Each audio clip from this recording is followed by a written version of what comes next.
ladies and gentlemen, quick exclusive right now. We have actual footage of the fight that went on backstage here at AEW.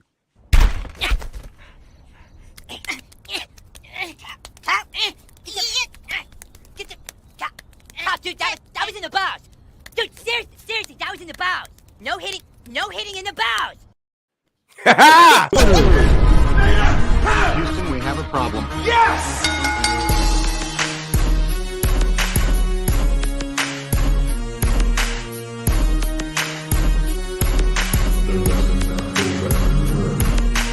What you gonna do? What you gonna do? What you gonna do? What you gonna do? What you gonna do? What you gonna do? What you gonna do? What you gonna do? Oh yeah.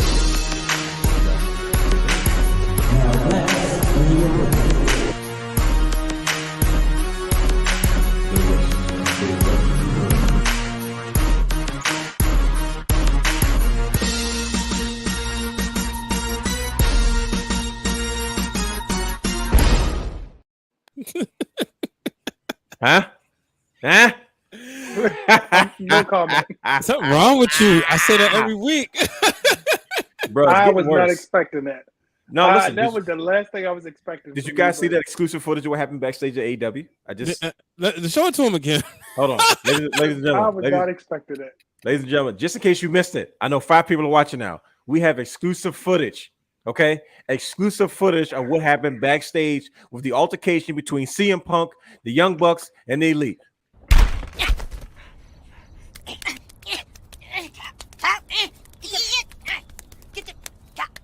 Dude, that was in the bows. Dude, seriously, that was in the bows. No hitting in the bows. Everybody knows there's no hitting in the balls. That's exactly why they were stripped of their titles. But welcome one, welcome all to the Wrestling Realm Now podcast. And as you can, it was, huh? If they were massive like the Miz, I'm just saying. Boys. I'm just saying. Like you don't. There's no hitting in the balls. That's just the rule. And guys, in case you haven't noticed, we have a very special guest with us today. This is going to be a very brothered out conversation. So of course we brought none other than Brandon the guy. Brother, he will be joining us shortly. He's got other obligations that he's actually on his way. But we got a lot to unpack tonight, gentlemen. Mm-hmm. Oh, buddy. And this has been the conversation. It's been a conversation that we've had behind closed doors. And it's time we finally have this in public. See, look, the people that start to come into the chat, the viewers are coming in. Now I think it's time to get into it. But of course, we have to get to logistics. My cat's squealing. Be quiet. I'm on the show. Cat's squealing. Ready? Here we go. It's time to get into logistics. Nope. Wait for it. Welcome to the Wrestling Realm Now podcast, where we take a deeper dive into the world of professional wrestling. Now, you can watch our flagship show, The Wrestling Realm, and other shows such as Wrestling for the Culture and Break It Down with Brian H. and other content anytime, anywhere on youtube.com/The Wrestling Realm, where myself, the real Dwayne Allen, Brian H. Waters, and has the third brother Hugh explore many topics and try to educate and give fans a different perspective on the many different things in the world of professional wrestling. I am the real Dwayne Allen. That is Brian H. Waters. That is Brandon the guy. We will soon be joined by has the third brother Hugh, H to the A to the S, T to the H to the E, 3 to the R to the D. We still give it to you even though he's not here right now. There he is. Wait. There he is. He's tuning in. He's coming in. Follow us on all social media platforms, Instagram, Twitter, and Facebook at Wrestling Realm. Like, subscribe, and engage in the conversation with us. You can also stream and download all of our audio content on Anchor, Apple Podcasts, Spotify, and Google Podcasts. You can watch us and subscribe to our Twitch channel at The Wrestling Realm. Adding Brother Hugh to the stream. Hey, Brother Hugh. Oh, did he just leave out? Oh, shoot, my fault. We was giving him intro music. What's up, man? How you doing? No, you're good. You're right. You came just in time because we got started late. Right in the middle of logistics, so you're good. Don't trip. Yes, sir. Yes, sir. My bad, Brian. I prematurely brought him in before his intro music. Oh, it's all good.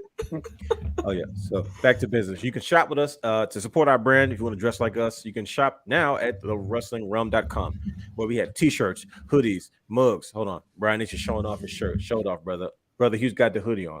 I'm all AJ Styles out right now. My man Brandon, the guy's guy, he's all flashed out. We're not gonna get into that DC Marvel conversation now, but it's gonna happen. One of these days. One of these days. It's going to happen. Trust me.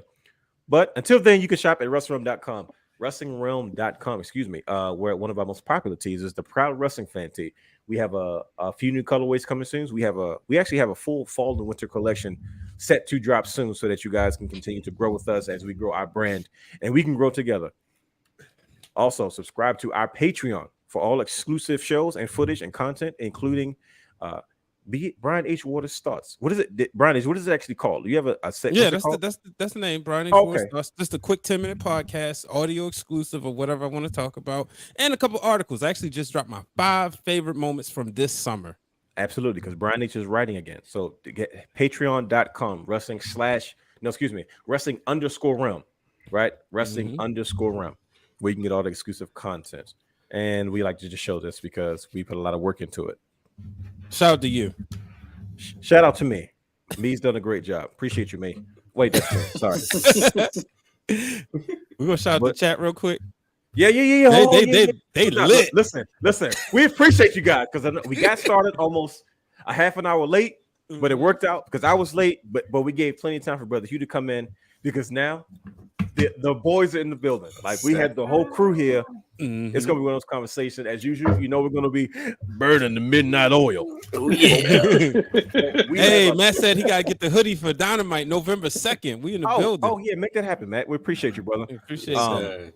But you know, we got a lot to talk about, gentlemen. We've got a lot to get into. That's why I didn't want to flood the rundown with a whole lot of stuff because there's so much to unpack. And you know what? We're gonna let it rip. We've been professional about this. But it's time to have this conversation, which is why we had to bring in some extra heavy artillery with Brandon, the guy. I never thought I'd see that day. Look at this.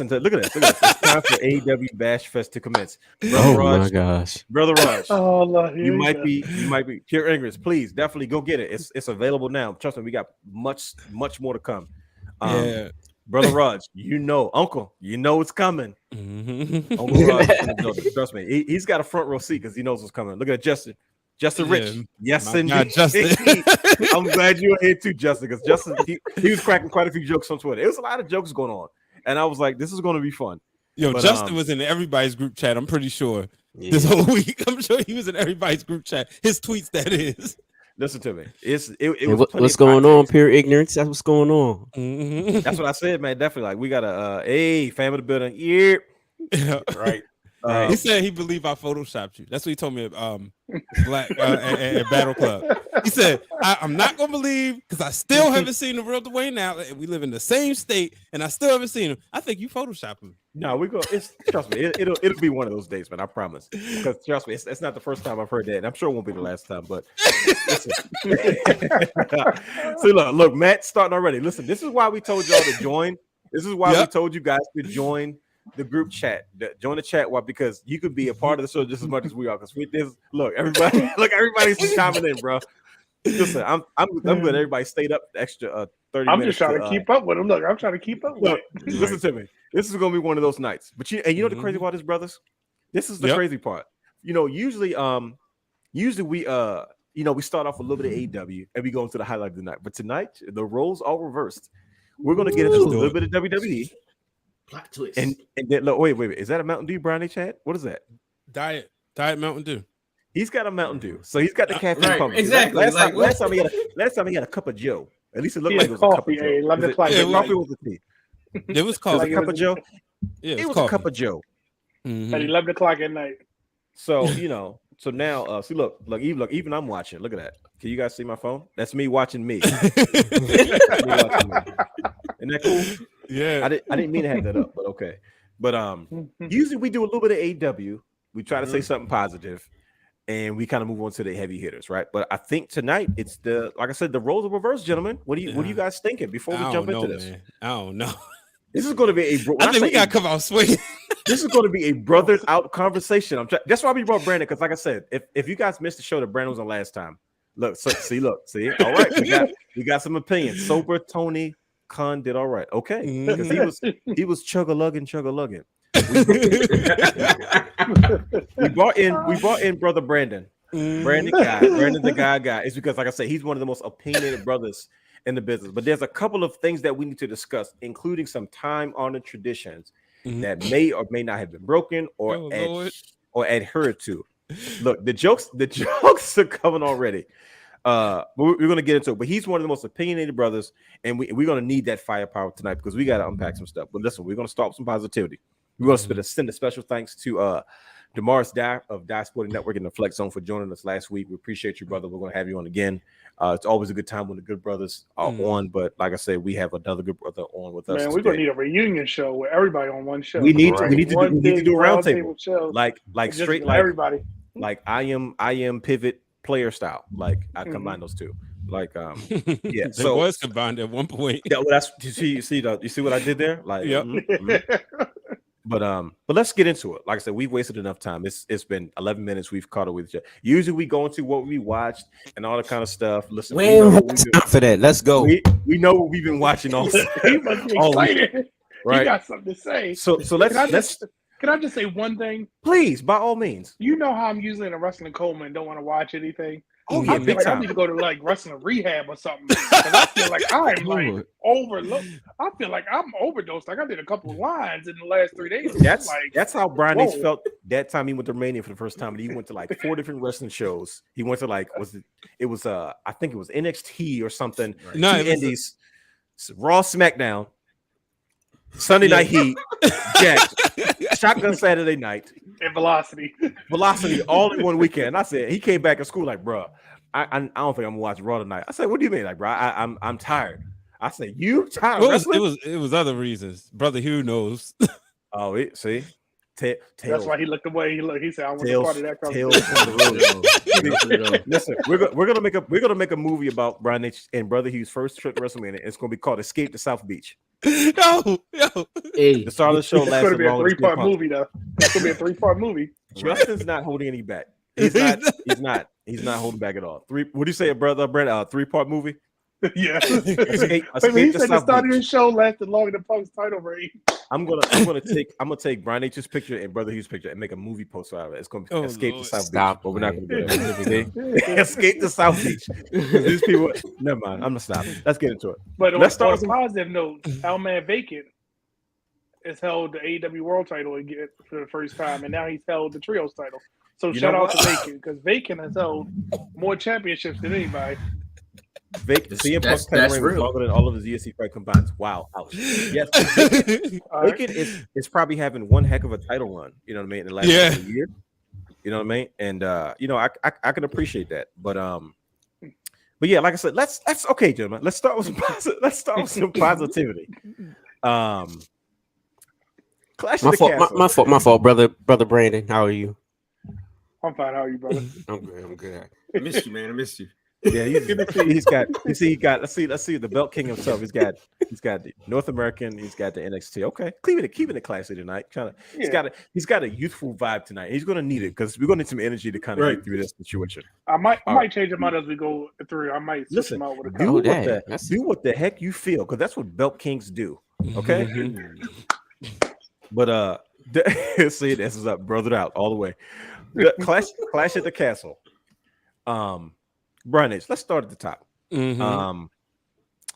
Overall, what did you think of Clash of the Castle? Good old Saturday afternoon wrestling.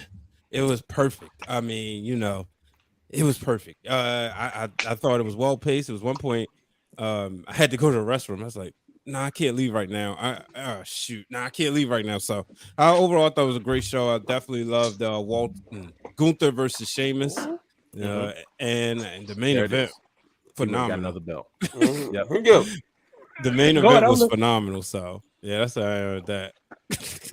What about you, Brother Hugh? What'd you think of WWE Clash of the Castle? I know it was a lot to unpack there, I know. So I told you it's gonna be a brothered out conversation. No, it's this, yo.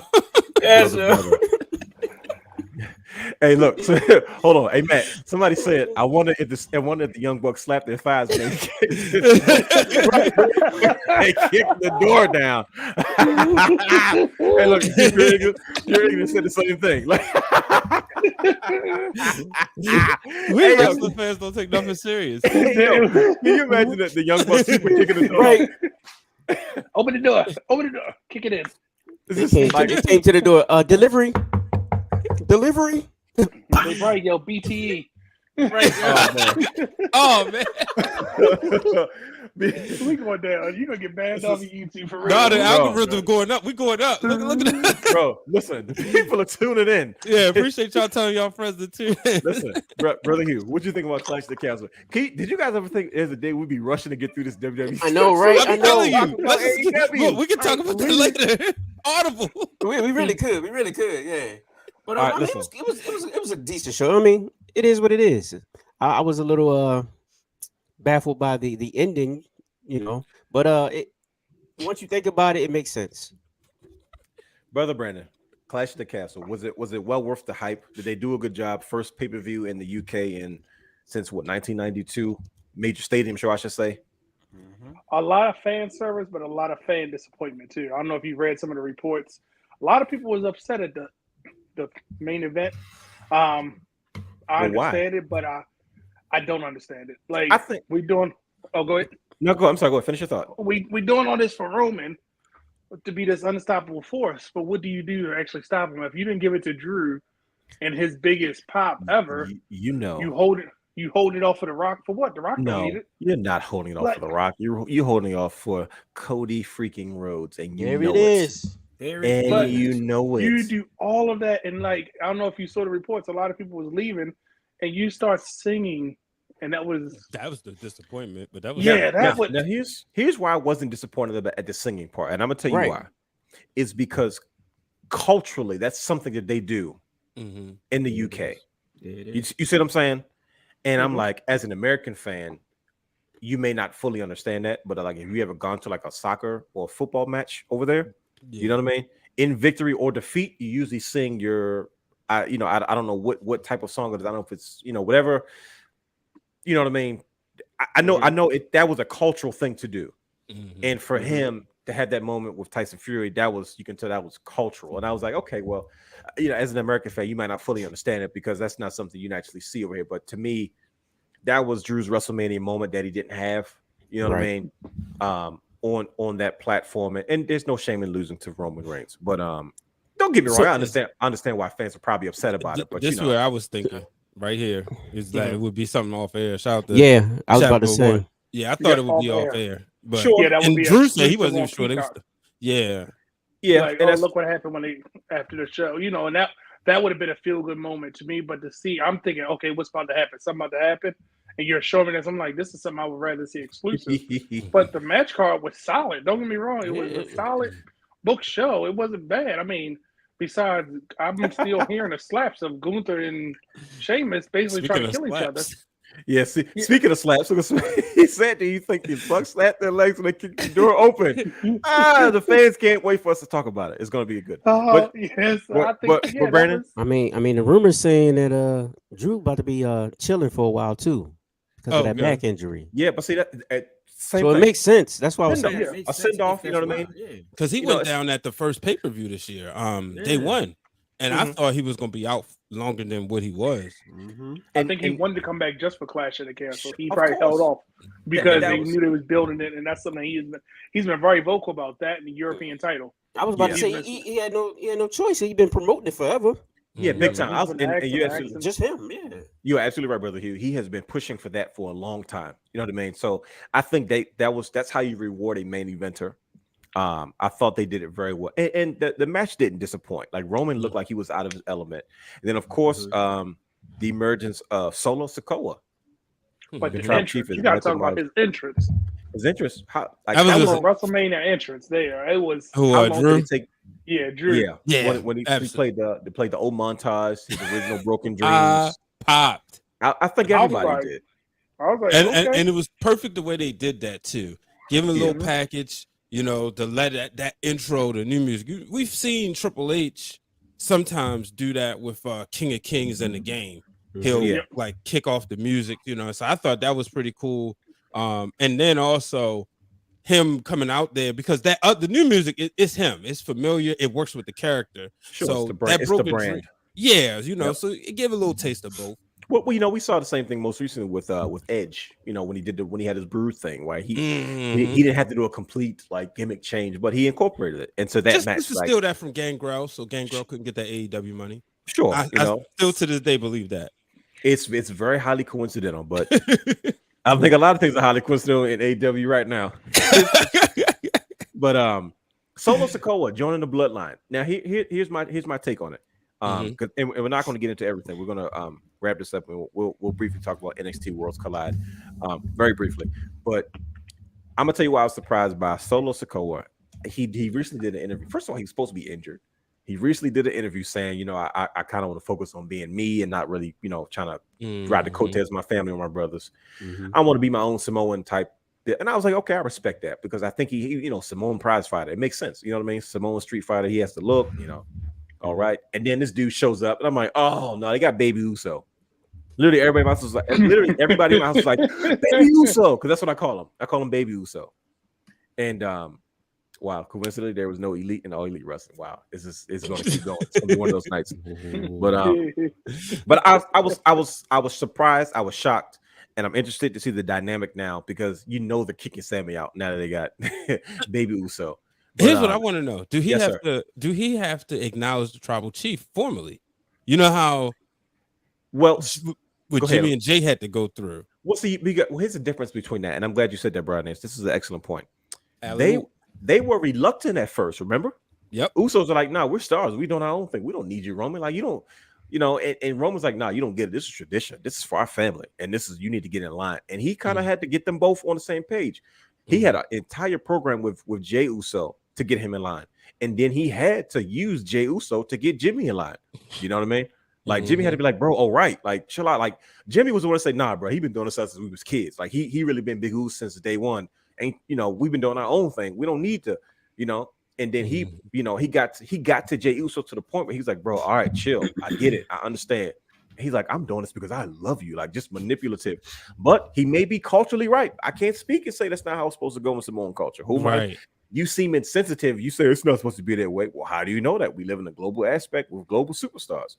So and looking at that moment, his father anointed him at Hell in a Cell. The Wild Samoans were the patriarchs. You know what I mean? They came out and acknowledged him. They're like, nah, this isn't evil. He's not being a heel. This is tradition. And that's what made it so emotionally conflicting.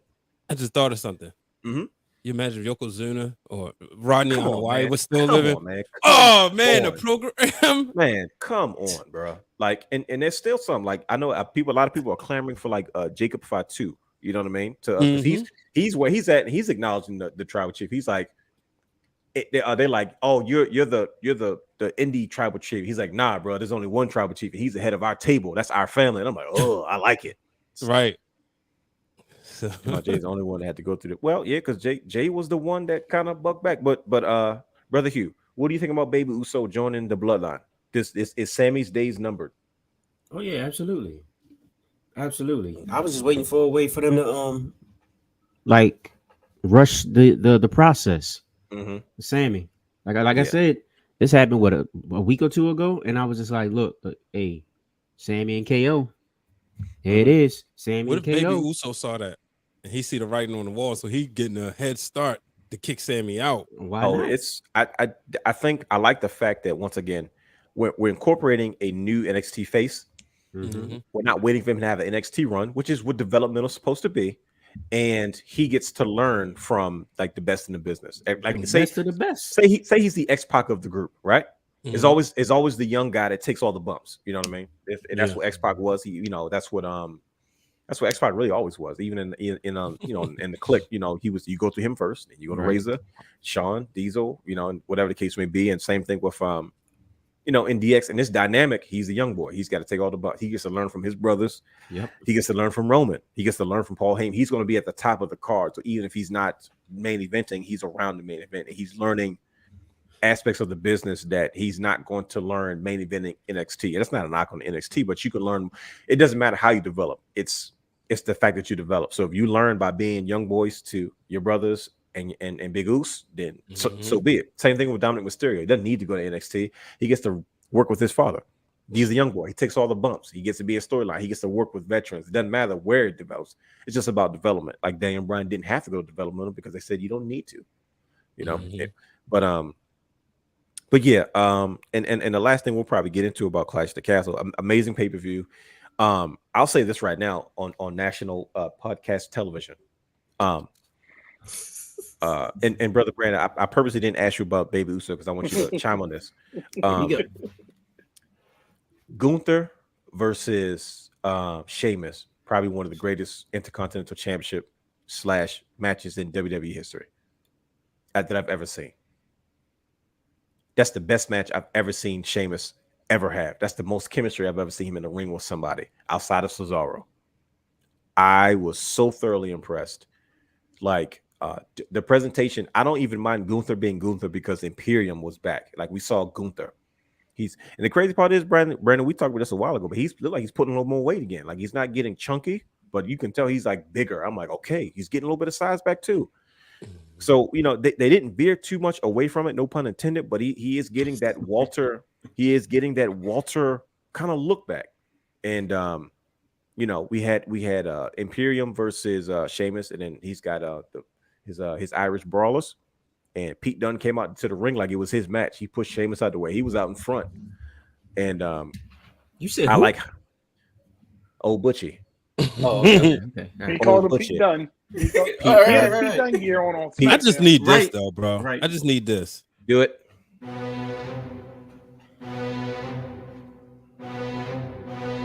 That's what I need from Imperium. Like that's. I mean, they might. You never know. Listen, they're making a lot of changes around there. It's a good chance we could get that back. I'm a big music guy, so it's stuck.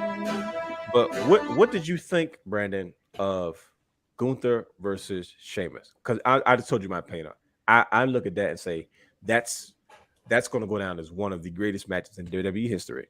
I'm talking like Bret Hart, British Bulldog Intercontinental Championship match level. Like that's one of the greatest. Like, if there's a DVD, that's going to be on it.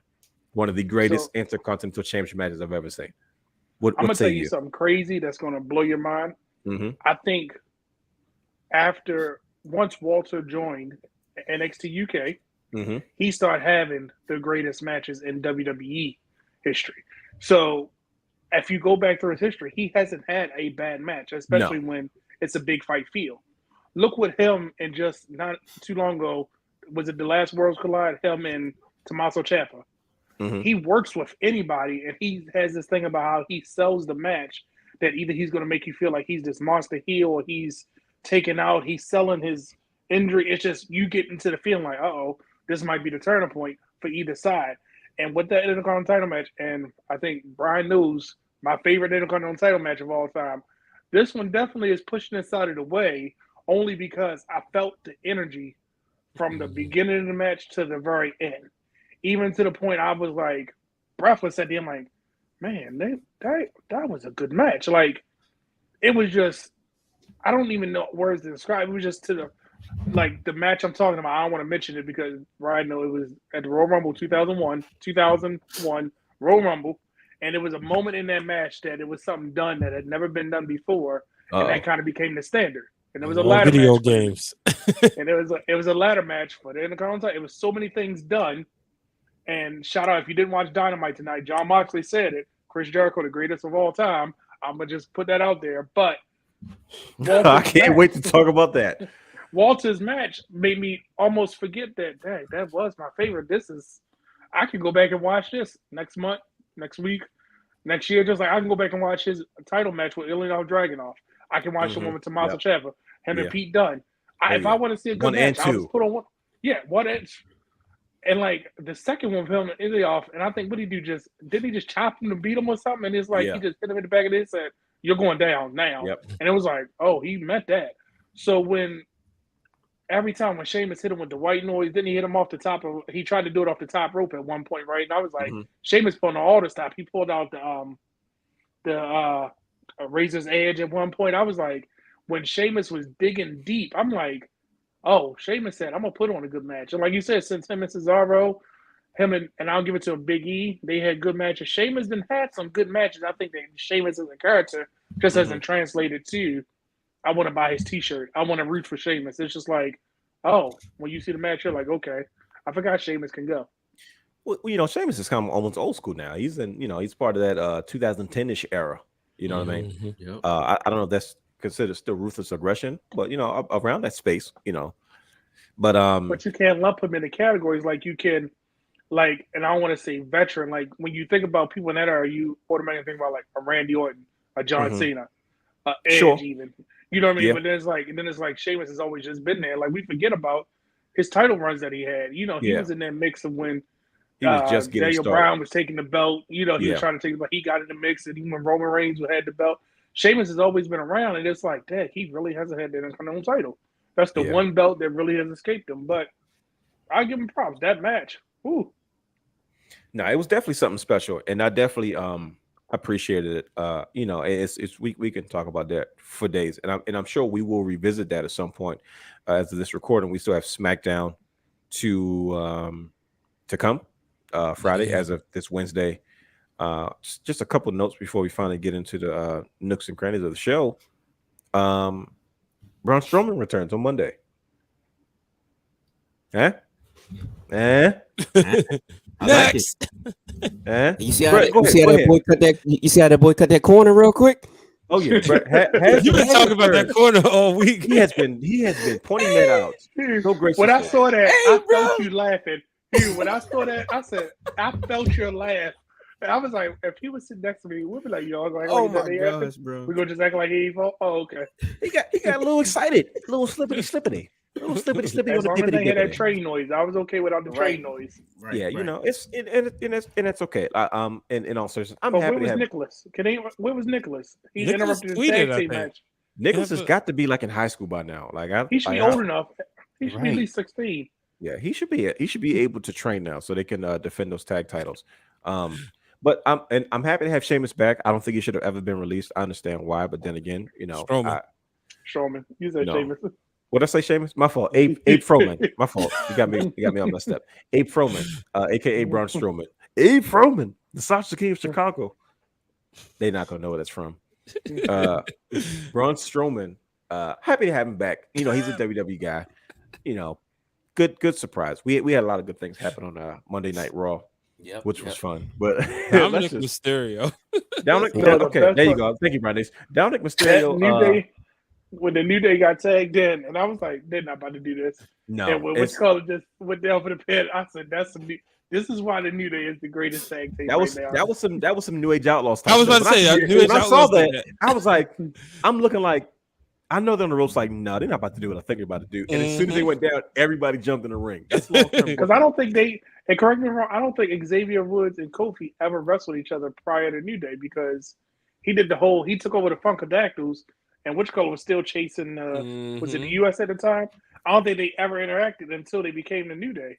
Yeah, for the most part. There was never wrestled, right? There was never any casual previous interaction between us, as far as we know. I mean, at least not on television, right? But anyway, but you know, speaking of whatever you just said, Dominic Mysterio, my man had the hair slicked back. You want to talk about long-term booking, right? Who wants to put? What day was it, Brian? It was Saturday, right? Who wants to put money that they're going to bring somehow this whole situation between Dominic Mysterio and Eddie Guerrero into the storyline? Well, because of that shirt. If it wasn't for the shirt, she wore the shirt, right? She's been kind of poking fun of him. He's been looking like, think about it. Remember when Ray and Eddie tag team and he had the United States gear on like Eddie Guerrero did in ECW?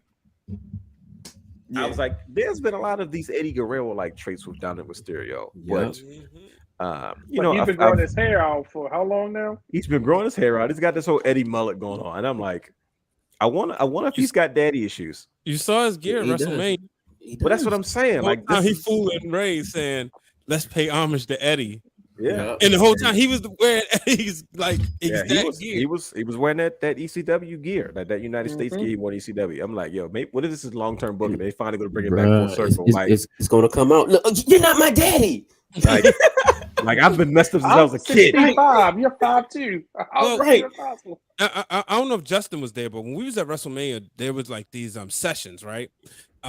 Like it was, breaking kayfabe, but Shoemaker was hosting, talking a conversation with Dominic and Ray, and he was saying that like all throughout high school, people was asking, like, still believing that he's Eddie's son. Mm-hmm. So like you know, why not run with the story? Then I don't know if y'all saw the meme and said reason why he was going to do this because he cheated on he kicked Edge because he, you know, messed around with his stepmom, talking about Vicky Guerrero. There's a lot of pieces you could add to this puzzle. Mm-hmm. And quite honestly, he probably doesn't trust Edge. He's like, Edge, listen, Unc, I know you. I've seen you up and down all this time. One minute you good, one minute you bad. So don't try to play it.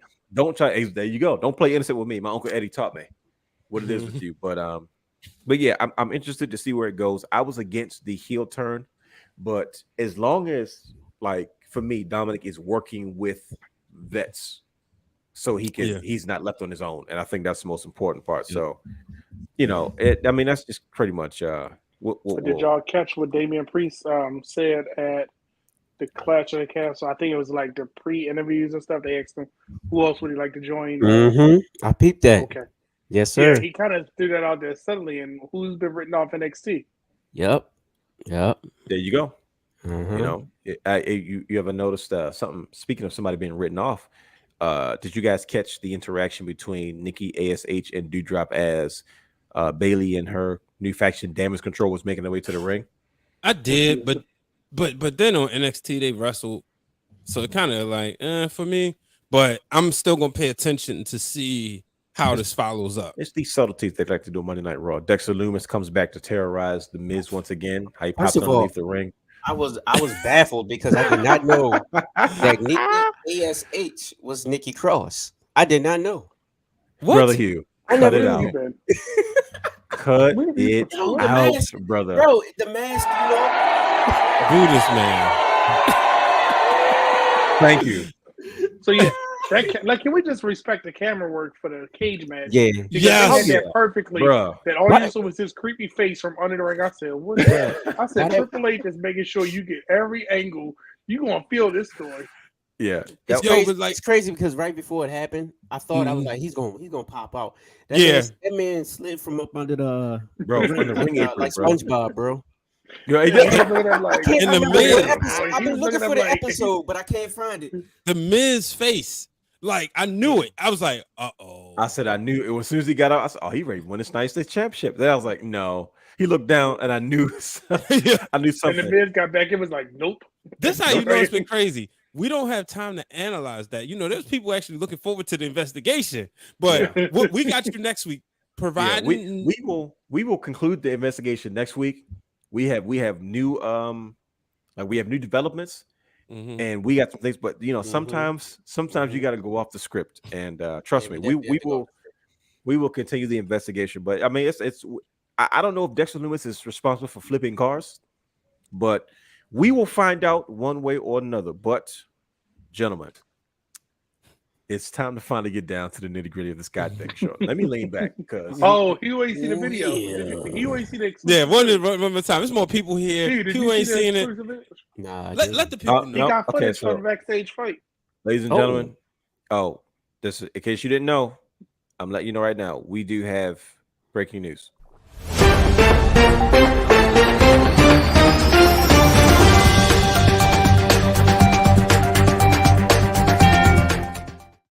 Brother Hugh, an anonymous source has tipped us off, and he has literally given us footage of some of the altercation between CM Punk and the Elite and all those involved backstage at AEW, and we have it right here. So for those who are watching now, they'll probably take this down at some point, but while you are here, please take a good look at the exclusive footage that we have of some of the altercation that took place backstage at AEW.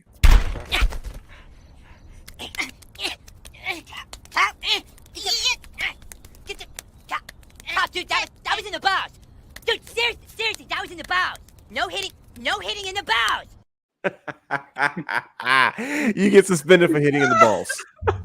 I really wish I watched that part now. Yes, brothers. man. Yes, man. Brothers, listen to me. AE freaking W. Every week I said I'm gonna say something positive about AEW. So let me just say it right now. Hook is a gangster. Okay, there you go. Hook is still a gangster. That's all. That's the only thing you made to say positive. Moving forward, ladies and gentlemen, and hold on, let me flip over to the comments because I got to see this. Yeah. What is going on in All Elite Wrestling. So let me give some program. Let me give some premise to it. Mm-hmm. Every season of the Wrestling Room for the last maybe 2 seasons, we always have done an AEW show. Ooh, And who's not it? My bad. I'm sorry. Who's she talking about? Hook? Is I that missed Nina? something. Yeah. Is that something?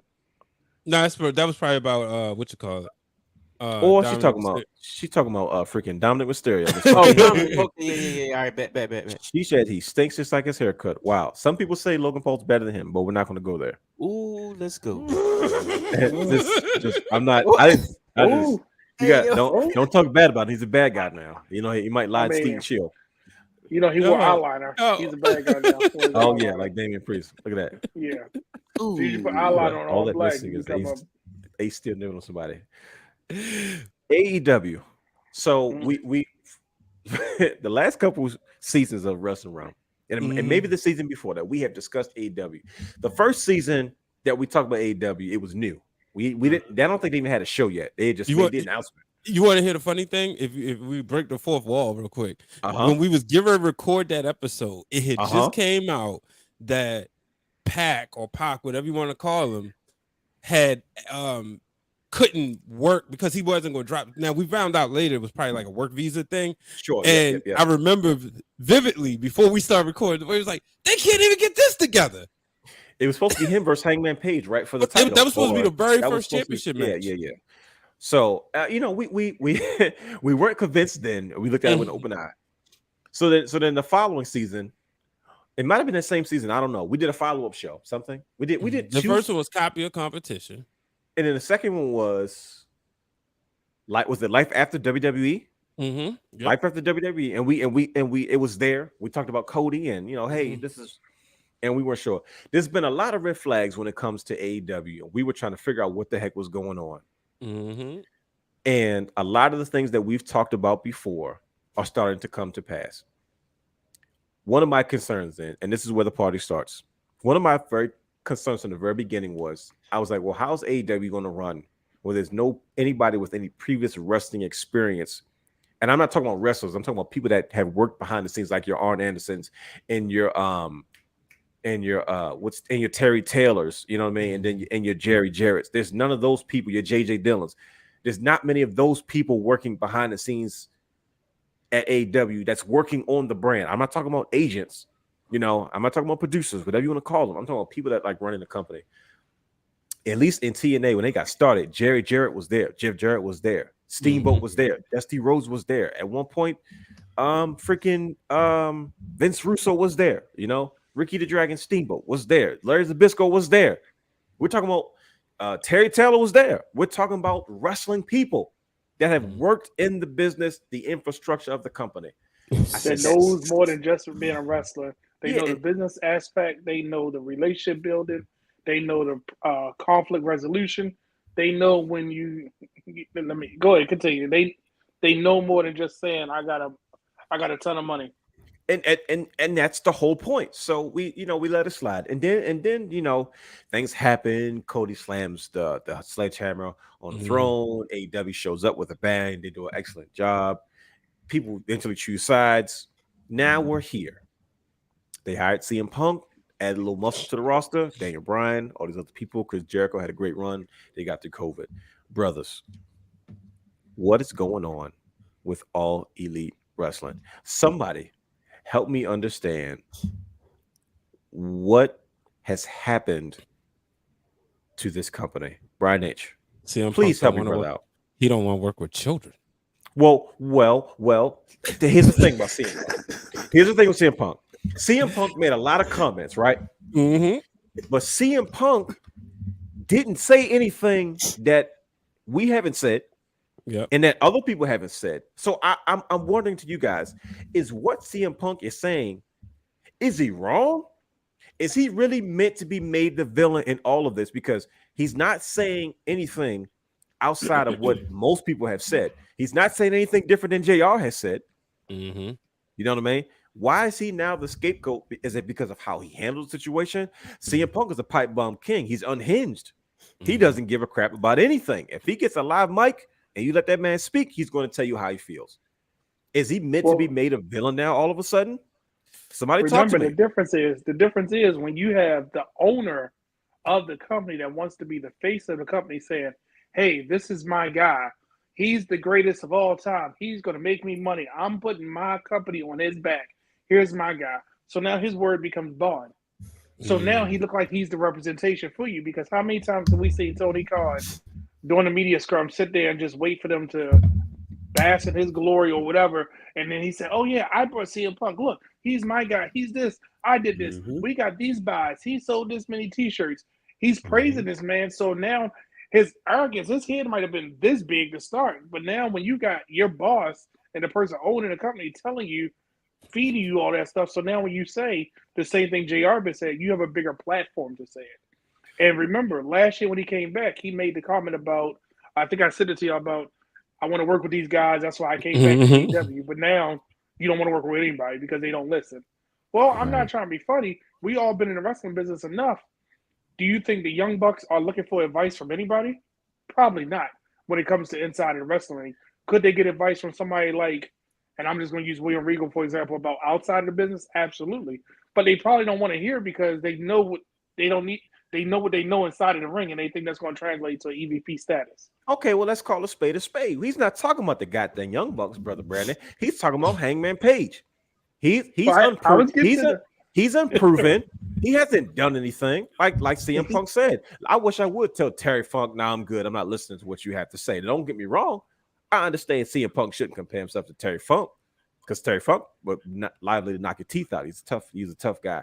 But at the end of the day, Brandon, you know, because you have worked in the industry, about the time-honored tradition of respect. When you were running your own organization, what did you tell us to do? What did you tell everybody else to do? When you meet people that you don't know, to be safe, you shake their hands.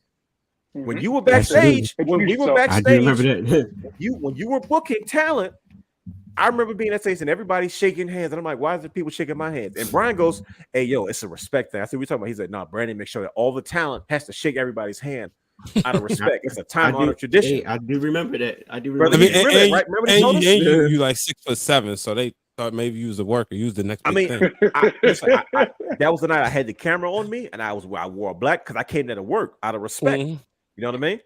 And he was like, "Yo, he's like, nah, that's what you're supposed to do." I never thought I'd see the day. Wow, look at that. So Brian H, help me understand though. If what Brandon just said is true, why is the situation so wrong? Because we talked about this. And brother, I want you to jump in right after Brian H, before you go, because we gotta lay this out for the fans. We gonna have this conversation.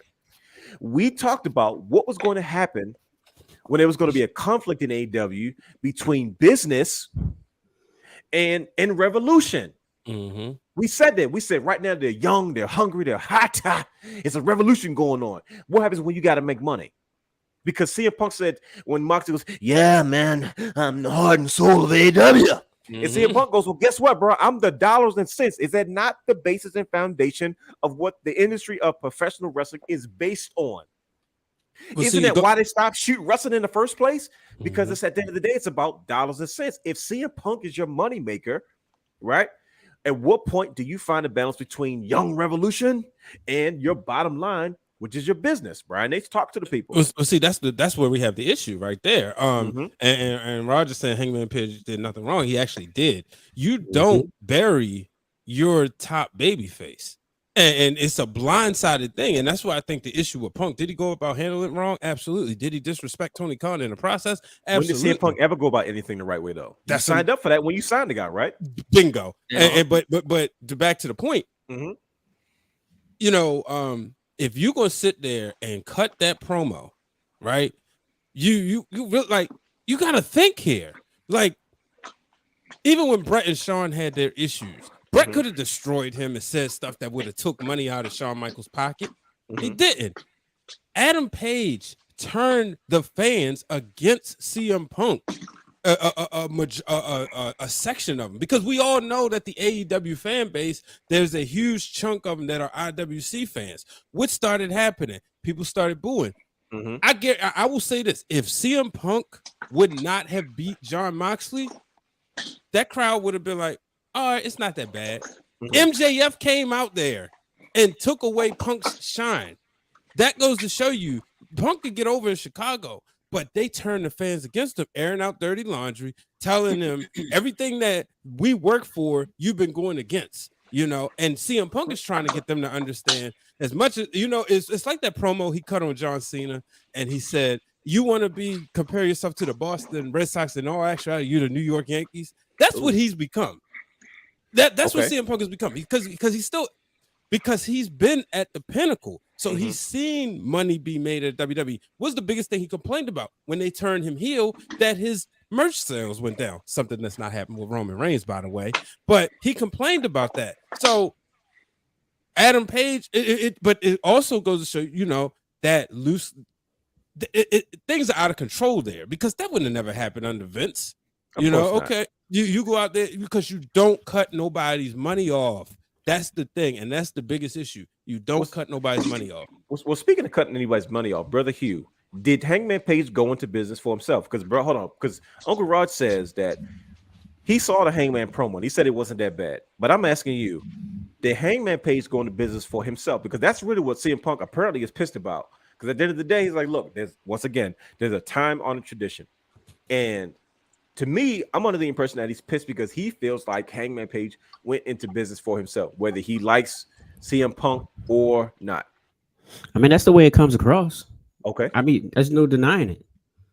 The way he moved, like everybody, this whole situation is all about, well, it basically in life, you deal with responses. You know what I'm saying? And it's like everybody responded in completely the wrong way at this point. You know what I'm saying? And you have to be able to sit back and like perceive like things from the other audience, you know, from your secondary audience or from the other person's perspective. And it's like they didn't do that. I understand you want to get over, everybody wants to be the top dog, but at the same time, like you said, it's a business. In order for y'all to be successful and make that money, in order for y'all to get over the proper way, why not work together? Look at Riddle and Rollins. Exactly. And they had a personal beef. You talk about wives here. Exactly. Look, Matt Hardy and Edge from back in the day. Yeah. Like, That's there's a prime example. We can keep and going. that's what I wanted to bring up to y'all.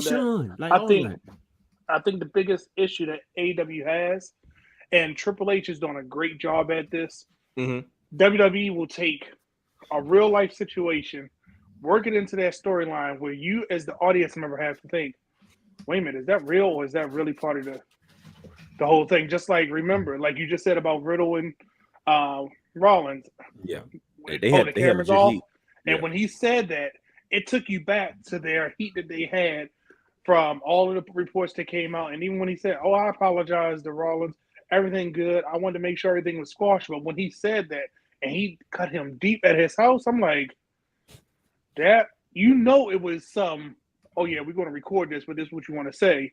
But AEW is just like, nope, we have no control. There is no controlling. It's no filter for them. It's just, okay, just whatever you want to say. Yep, what do you want to do? Go ahead, just fine, do it. There's no filter, just like with that whole Sammy Guevara and Eddie Kingston. Eddie said, I was wrong. Nope, I was. And what Sammy said? He told me we said things we can and can't say. He told me nothing.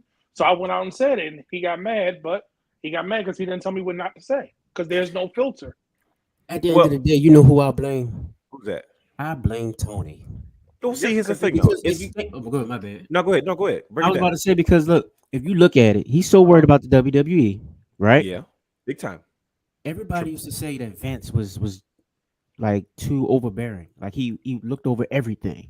Right. But if you think about it, if you think about it, the scripts, the little rules and whatnot that he had, that all set up a structure backstage for everybody to follow. And if you didn't follow them, then you get dealt with. Now it's like with Tony, all right, yeah, let me just give them a mic. They can do whatever they want. They can run loose, whatever. So now everybody got their ego up. You know what I'm saying? They feeling themselves. They go out there, they say what they want to say. People are emotional. They get emotional, and they start beefing. That's the problem. You don't have a leader. You don't have somebody that's gonna provide that structure that you need. Mhm. Well, here's my thing. And this is once again, it goes back to let's look at let's look at the foundation of it all, tradition. Why wasn't Hangman Page disciplined, or why wasn't he approached in another way? And I'm gonna tell you why. Because there's been guys that have had bigger problems with each other that have always kept it professional. Macho Man and Randy Savage, the biggest love-hate relationship. Macho Man and And Hogan.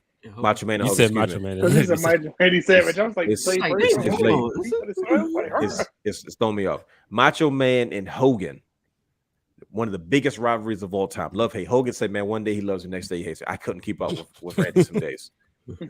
Families were involved, wives were involved. Real stuff, right? Yep. They always worked together when it came to that money. All that was different. They were their stiff shots, maybe a couple of potatoes in the ring, maybe, but Macho Man never said, "I'm never working with Hogan ever again." That was the difference between Savage and Hogan versus Hogan and Piper, right? yeah. Kurt Angle and Jeff Jarrett, very real, touchy Woo. stuff, like touchy stuff. Jeff Jarrett's wife Changing passes wives, away. right?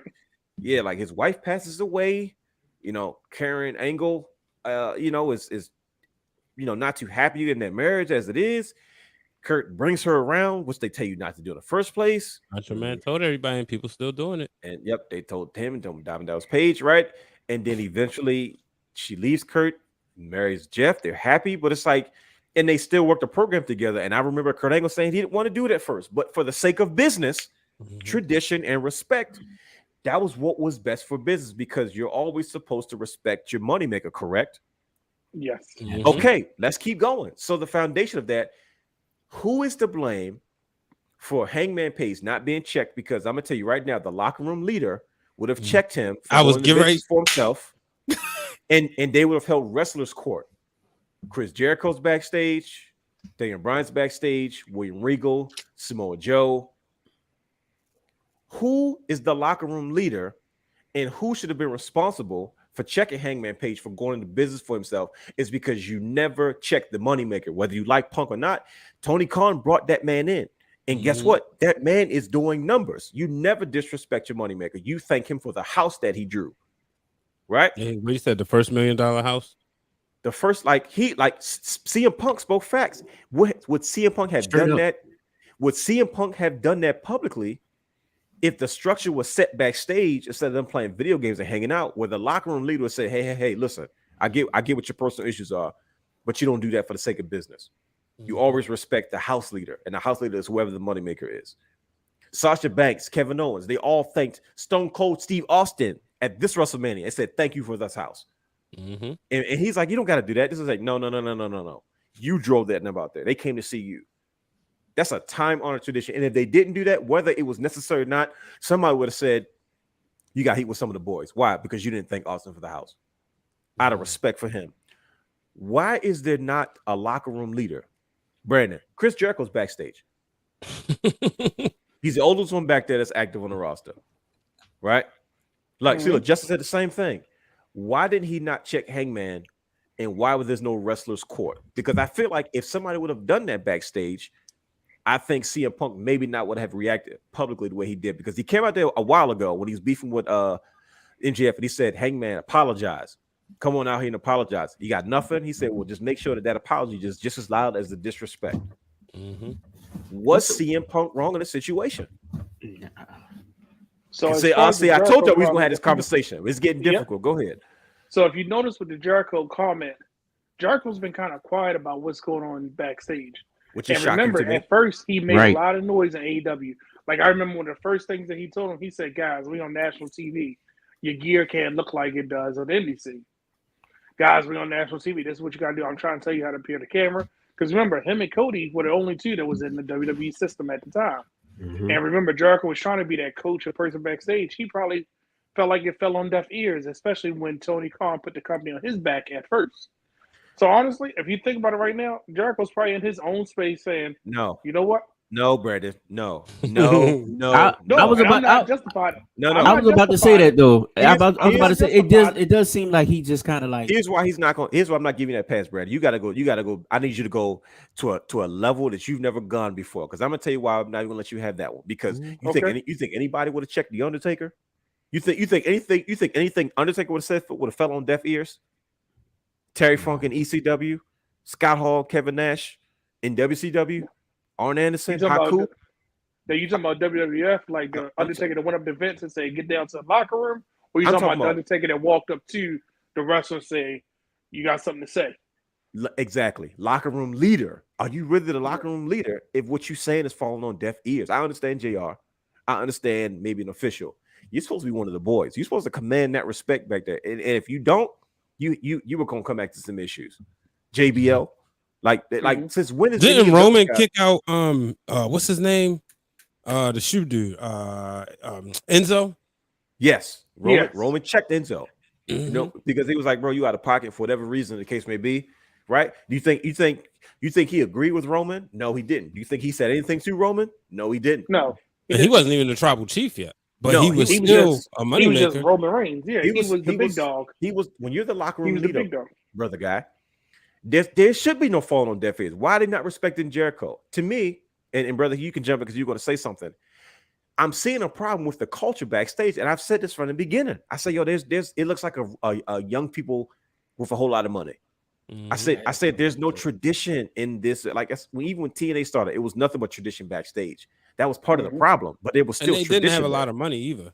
See, they've been getting they came right into $1 million checks. And that's what I'm saying. Like your biggest stars were like millennials or probably post millennials. You know what I mean? And they're also running the company. Why has the culture not been established of respect backstage? Because now you're going to have the inmates running the asylum. Because they don't know how to run the asylum. They know how to be the inmates. They don't know how. Like, let's be honest. They don't. You think Triple H could be doing a good job as he's doing now if he was Hunter Hearst Helmsley being the game back in? Do you think he would have been running WWE the same way that he is now if it was WWF champion Triple H? But he still learned the culture because again, you had leaders in there. See, you got to think about it like this: Undertaker learned how to be a locker room leader from Andre the Giant. And you know, it goes way back. It's deep. No, but what I'm saying, Triple H had time to be the man in the ring. Mm-hmm. He's transitioned to the man behind the curtain. Yeah, and now he's the man behind the desk. The Young Bucks and Kenny Omega went from being in the ring to try to be the person behind the desk. Let's be honest with you. Do you think Kenny Omega, outside of, and I hate to say playing on video games, outside of helping develop the video game, has he really put any time, infrastructure into it? Because in the heart of the core, like what Cody said, he was not mature enough to be an executive vice president. He wanted to be one of the boys. So there is no locker room leader because they're all trying to be the boys. And when I'm saying it falls on deaf ears, Jericho probably was like, you know what? I'm done with this. Well, you know what? That's probably right. If you think about Jericho and people, you know, somebody said Mark Henry and Paul White, where were they? That probably, you know, that's enough. I think what happens is these guys come in there. They say, you know what? They everybody got this. Oh, I can go in there and fix it. This, that, and the other. The EVPs are in Tony Khan's ear. No, we got things. We good. We doing this way. And they say, you know what? Forget about it. I'm gonna get my money. Right, you know?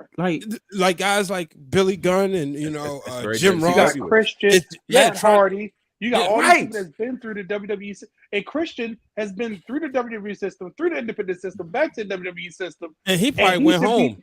He probably did his match, this pay-per-view too long. I'm gone. You been Brandon. You know how I used to be on the road.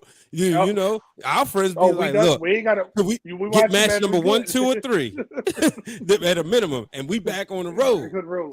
So that's probably what.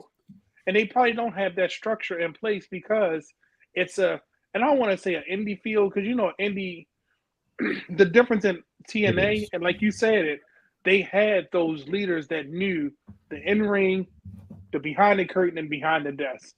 I honestly do not think that being such a huge fan of wrestling, because Tony Khan he has so many references that you got to be a die-hard core fan, or you got to actually go Google some of the stuff that happens at AEW to figure out what it is. Worse than the fact of you Googling who Bearcat is, because that's who they gave to Keith Lee. Some Mm-hmm. of his references, you like, oh, come on now. What is this? Wait a minute. What is It's he something doing? that's gonna pop Oh, him, but it's not gonna yeah. pop everybody. Like, how many people knew CM Punk's original ROH music? Right. Nope. And to hear that, I was like, oh, that's his. Like, I knew it. I was like, that's his boring ROH music.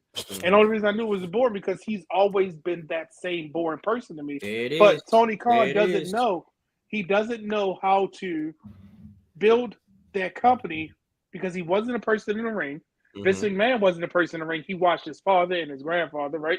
He's a fourth generation promoter. Yeah. Mhm. Yeah. But he knew the boys because he's got hit in the mouth by the boys. Mhm. He's paid the boys. He's Mhm. bailed the boys out. So he's Mhm. been one of the boys in a roundabout way. He stepped in the ring with the boys. He's been behind the curtain and behind the desk. Tony Khan went from, I have deep pockets. I want my own wrestling company because this is my passion. That's exactly what I was about to say. My bad. I ain't mean to cut you off. Yeah.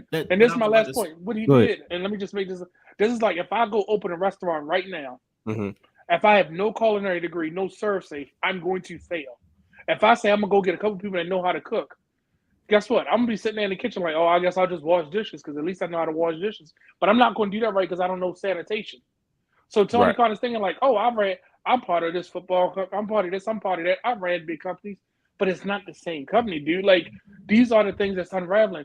I can open my restaurant today. It'll sell out the first day because it's something new. There In a you go. month, I'm probably going to close down because Yeah. I don't have that skill set to know, okay, yeah, I'm going to do this. I'm going to do that. And he knows enough about a business to run a business because at one point, I thought AEW was a t-shirt company. And what about Sting? What about Sting? What I thought he about was Sting? going home. Ain't nobody trying to What hate about- on Sting. The Sting I'm just- old as hell. Right, but come on, like this is like I said, like what CM, about- like CM Punk said. He said, let me not listen to what Terry Funk had to say. Exactly. Like you said earlier. Look, tradition ain't nothing now. See that, Especially and, over there. It's nothing. and that's what you. I'm glad you said that, brother. Because so what I'm hearing from you, brothers, is there's a problem with leadership, Yes. and there's a problem with leadership not establishing the proper culture in order for professional wrestling to survive in today's day and age. Yep. It's proven that it's possible because we have the WWE. WWE is the most commercial product out there, and it's it's nowhere near as rough and tumble as it was in its roots. You know what I mean? But yet there's still things that just won't happen in WWE. Like And that's go my ahead. bad. No, That's go why ahead. that's why I was saying like with Tony Khan is his fault because it's like he's not focused. Like if you're a true businessman and you got all this money and this and that, you know what you're doing because like you've been in the industry and this and that. And I'm passionate about it. You would do your proper research. If you have a guy like Jericho on your side, talk to Jericho. Figure out what are some of the things I need to do. You know what I'm saying? Like, I'm not sure if you know what type of power he gave Jericho, if he gave him any power at that time, because you gotta think Cody Rhodes at that time, he was fresh too. You know what I'm saying? Who's in charge of talent development? Is it still Chris Daniels? No, Or is it I I mean, I think those guys just got those promotions. Like like they just got those jobs. Because like I hate seeing him at the media scrum. Why are you there? Like, and why are you telling people how much money you make? Like, I don't think Vince McMahon ever said he was a billionaire until he had the Battle of the Billionaires. He always talked about him being like it. We understood that Vince McMahon had a lot of money. We know Stephanie is paid. We know Triple H is paid. We know that he has a wrestler contract versus a contract. We don't need to hear that. But then the thing is, how we see Triple H more now as the face because he's trying to cross promote his brand. And what did he say the other day? There's not one part of the world that doesn't know WWE, and I want to make sure I get to each part of it.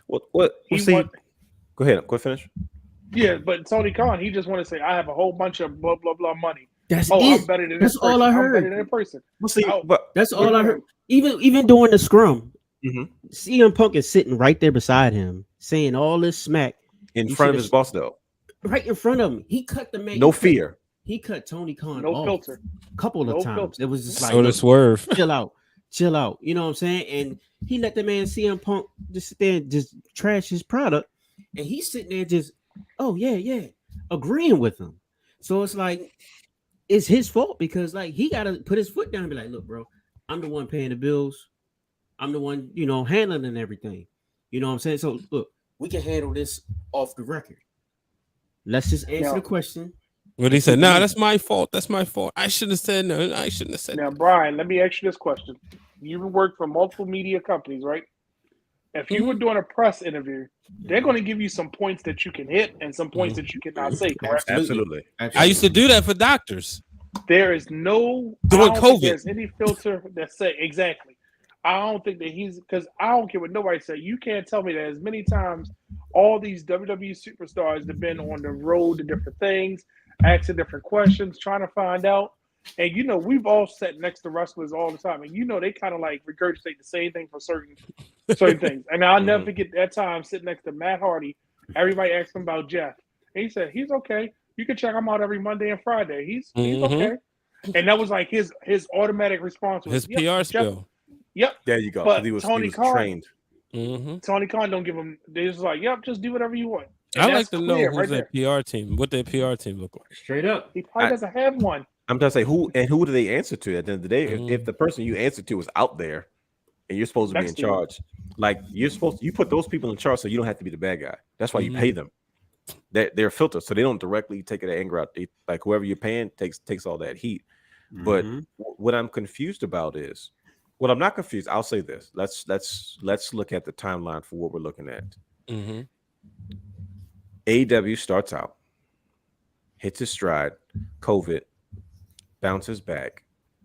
The people's brand, I'll say, and I'll say the people as in like live audience. That's what I mean by that. Yeah, I know what you mean. Okay. But we're looking at Thunder Rosa asking for her release. That's false. That was false. Yeah, Okay, Alvarez confirmed that was false. The ringside news is trash. So when you have stuff like that, like Thunder Rosa having issues and looking for time off, and then now all of a sudden there's rumors about her release, right? That's problematic because she's a focal point of your brand, correct? When you have champion, right? When you have multiple superstars in your roster constantly getting hurt because of what they're probably overdoing in the ring, not really protecting themselves, doing too much, Absolutely. Right? When you have a situation like you have to sign a CM Punk to boost your business because that's what's best for business. Let's be real. Like CM Punk is a brand name that you needed. But now your established core, who is half injured in Kenny Omega, who came off the run of a lifetime, comes back, and now he immediately has issues and has been stripped of a title. Right? He have issues. Dog from Assault. You know what I mean? You have that's crazy. They did get suspended. Like this is a timeline that we're going down. Like we're going down this timeline, and so now you have one of your executive vice presidents leave your company and founders just leave completely the organization because he can't get on the same page with the owner because we all knew that at some point Tony Khan was going to tell everybody what they wanted to hear and start this revolution until you had to sacrifice business for your revolution. We talked about it in terms of the TV deals. We said, so what happens when the TV, when TBS and TNT start to decide what you can and can't do? How does that affect your product, your brand of the fans? But what happens if you can't really give the fans what they want? Because why we used to get mad because we used to see John Cena so much? It's because financially WWE needed John Cena to start and end the show. Because guess what? Charmin may pay extra $22 million for their commercial to come right after the John Cena segment. It's the reason why we didn't give Seth Rollins and Matt Riddle at SummerSlam, because there was a sponsored segment for the Rey Mysterio match, and because it's the money. See, that's the business. That is the foundation of the wrestling industry. Like we love the wrestling, but let's be real. They stopped wrestling shoot style for a reason, right? So you can't lose focus for your foundation. So we look at this timeline of AEW. What has happened? Because I'm gonna tell you what you have opened the floodgates for.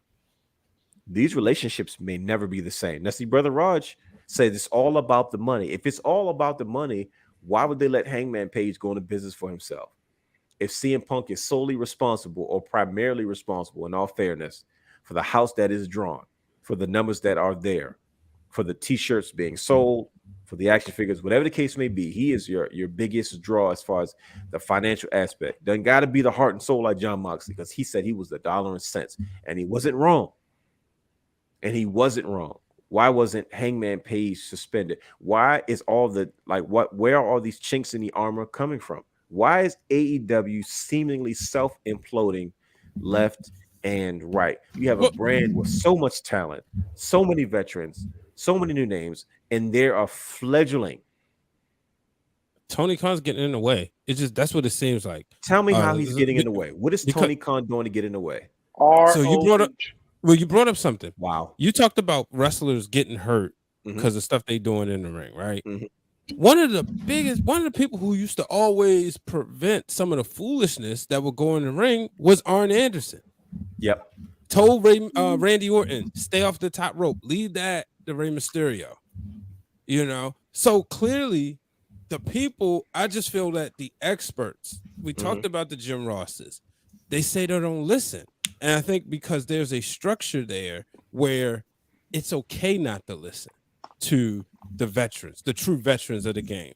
It's a structure put in place, or lack of structure, that prevents that. You know, I believe it was a quote saying, like, we be telling wrestlers, hey, that wasn't a good match. You need to work on XYZ. And then there's Tony Khan saying, oh, good match, buddy, good match.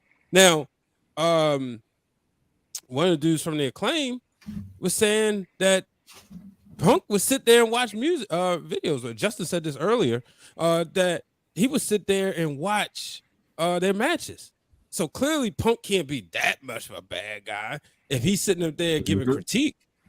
But it's to people that listen, you know. But they're clearly, like I said, looking at what Swerve did. Hold on, Tony. Let me say this. Nobody would never do that to Vince McMahon. No, or Triple H. or Triple H. He suspended Or Titus Stephanie. O'Neil. I was about to say, Or Vern Gagne, or JJ Dillon, or Jerry Jarrett, or Cowboy Bill Watts. Yeah. You know what I mean? Jim Crockett, like senior and junior. You know, it's so okay. So we've established there's an obvious implosion going on in AEW. What does that mean for the elite going forward? And let's just take a deep pause and just relax for a second. Just sit on that, because here's what I'm thinking, and I want you guys to talk to the realness, because I need you guys to help me change my mind. Because I'm going to ask you two questions in the end. Ready? This is where it gets deep. Something happened between Cody Rhodes and Tony Khan that severed that relationship enough where Cody Rhodes decided he opted out of doing business with Tony Khan, something he created. That's like us starting a wrestling run with somebody else with money, and we can't come to an agreement because they're footing the bill and we decide to leave our own brand. That's the equivalent that I put it to. Maybe not the same, but that's the equivalent that I put it to. Right? So now you have three remaining executive vice presidents who threatened to walk out, just like Cody did, on their own brand that they helped build.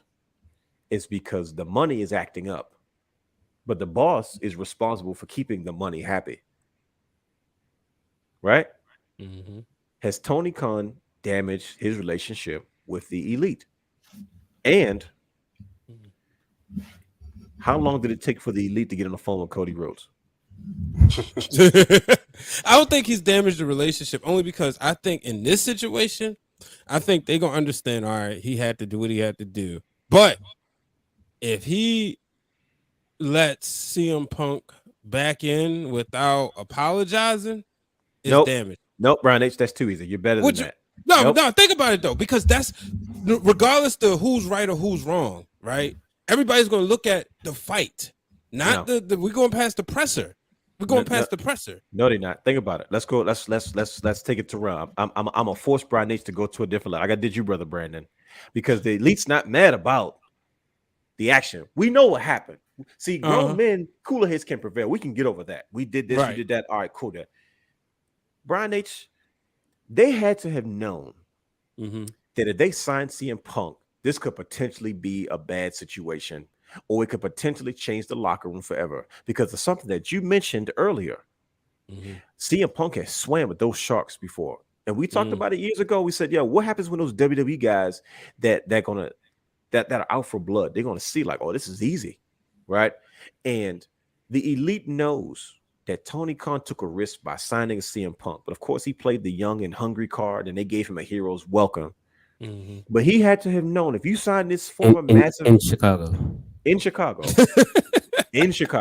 that if you sign this massive former WWE entity, this could change our culture that we created. It's not going to be the same, right? And it looks as if Tony Khan has taken his side simply because he was forced to decide what's more important, friendship or business. How do we know that? He couldn't separate it between Cody Rhodes, and they had to separate themselves when it comes to business. So I'm asking you, Brian H., is their relationship damaged, not based off the situation, but off the fact that they knew that if CM Punk came in there, this could potentially happen. And guess what? It has happened. And guess what? Tony Khan, there's nothing he can do about it because his bottom line can't be the elite in that friendship. His bottom line has to be business. And you say to yourself, well, yeah, they should be able to get past that because business is business. But if they knew that as executive vice presidents, they went to that man's locker room and super kicked the door down looking for all the smoke. With leg smacks.